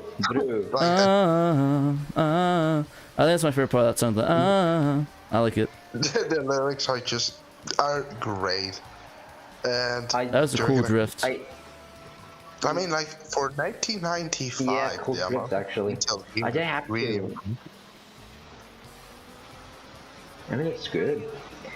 I mean, I don't know. I mean, I understand why people say they were disappointed when this was released, but screw that. It's actually good. I mean, I guess because when you look at like Ridge Racer, it's like oh. Because like Ridge Racer like is really 29th place. I'm 28th now, Paul. Get it right. Jeez, like, making me look bad. No, like, I'm only playing. Like Ridge Racer has like really twisty path. Like I think if you like have like a straight line in both, Daytona and Ridge Racer would be practically the same draw distance. And like because like Ridge Racer is so twisty and with so little like open areas, you don't see the pop-in that much, so people thought it was less pop-in. You guys know about the test map for the arcade version of Daytona USA? I do not, sadly. Is it good? Yeah, somebody in YouTube has like a long time ago, if I recall correctly, put a video up about a test map, not a track. It's just a map with the numbers mostly used to calculate like the distance, like instead of centimeters, you have just 1, 2, 3, 4, 5, 6, 7, all the way I think to 50. And the AI and the collision is terribly broken, and it can be enabled by, editing some lines in the emulator. It is cool. Nice. I think that track was like was the one showcased in like the Tokyo Game Show when the Saturn was announced. No, that was a different track, and I like textures all over like the floor. The test map for Daytona USA was entirely composed of flat shaded polys. Oh, makes sense. I still have to wonder which shuttle it is. Atlantis, Columbia. Well, it's probably it's probably not Columbia for obvious reasons.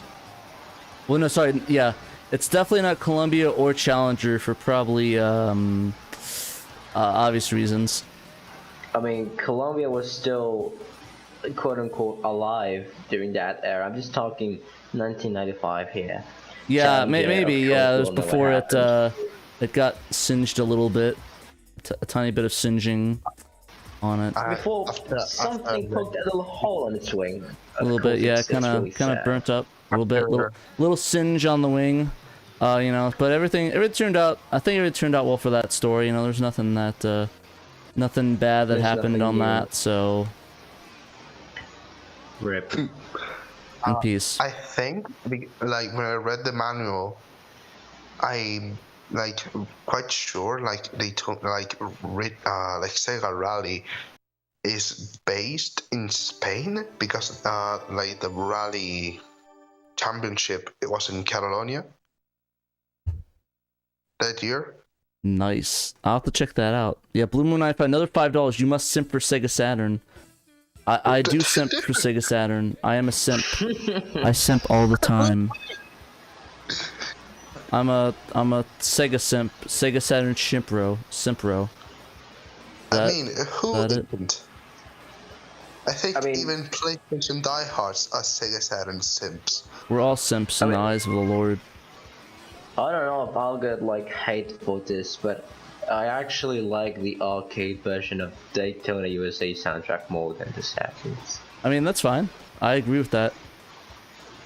No, that's cool. Thanks. I like it. Yeah, because it has like a more.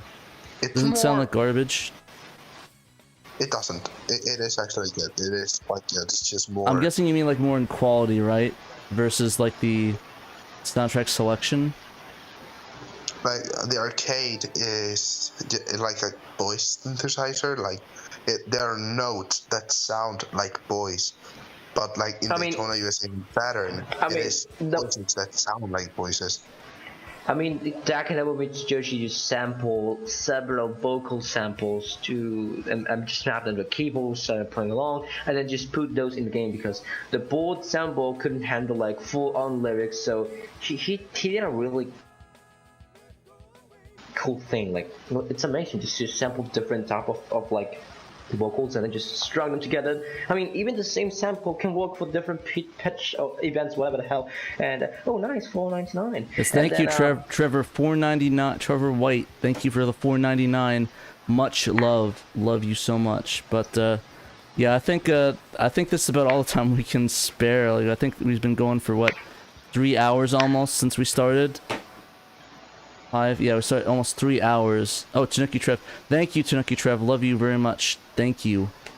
But anyways, guys, we probably have to bail. Sadly, it's time for the show to end. But we'll see. With all these donations, I might have to play again. Maybe tonight, maybe? We'll see.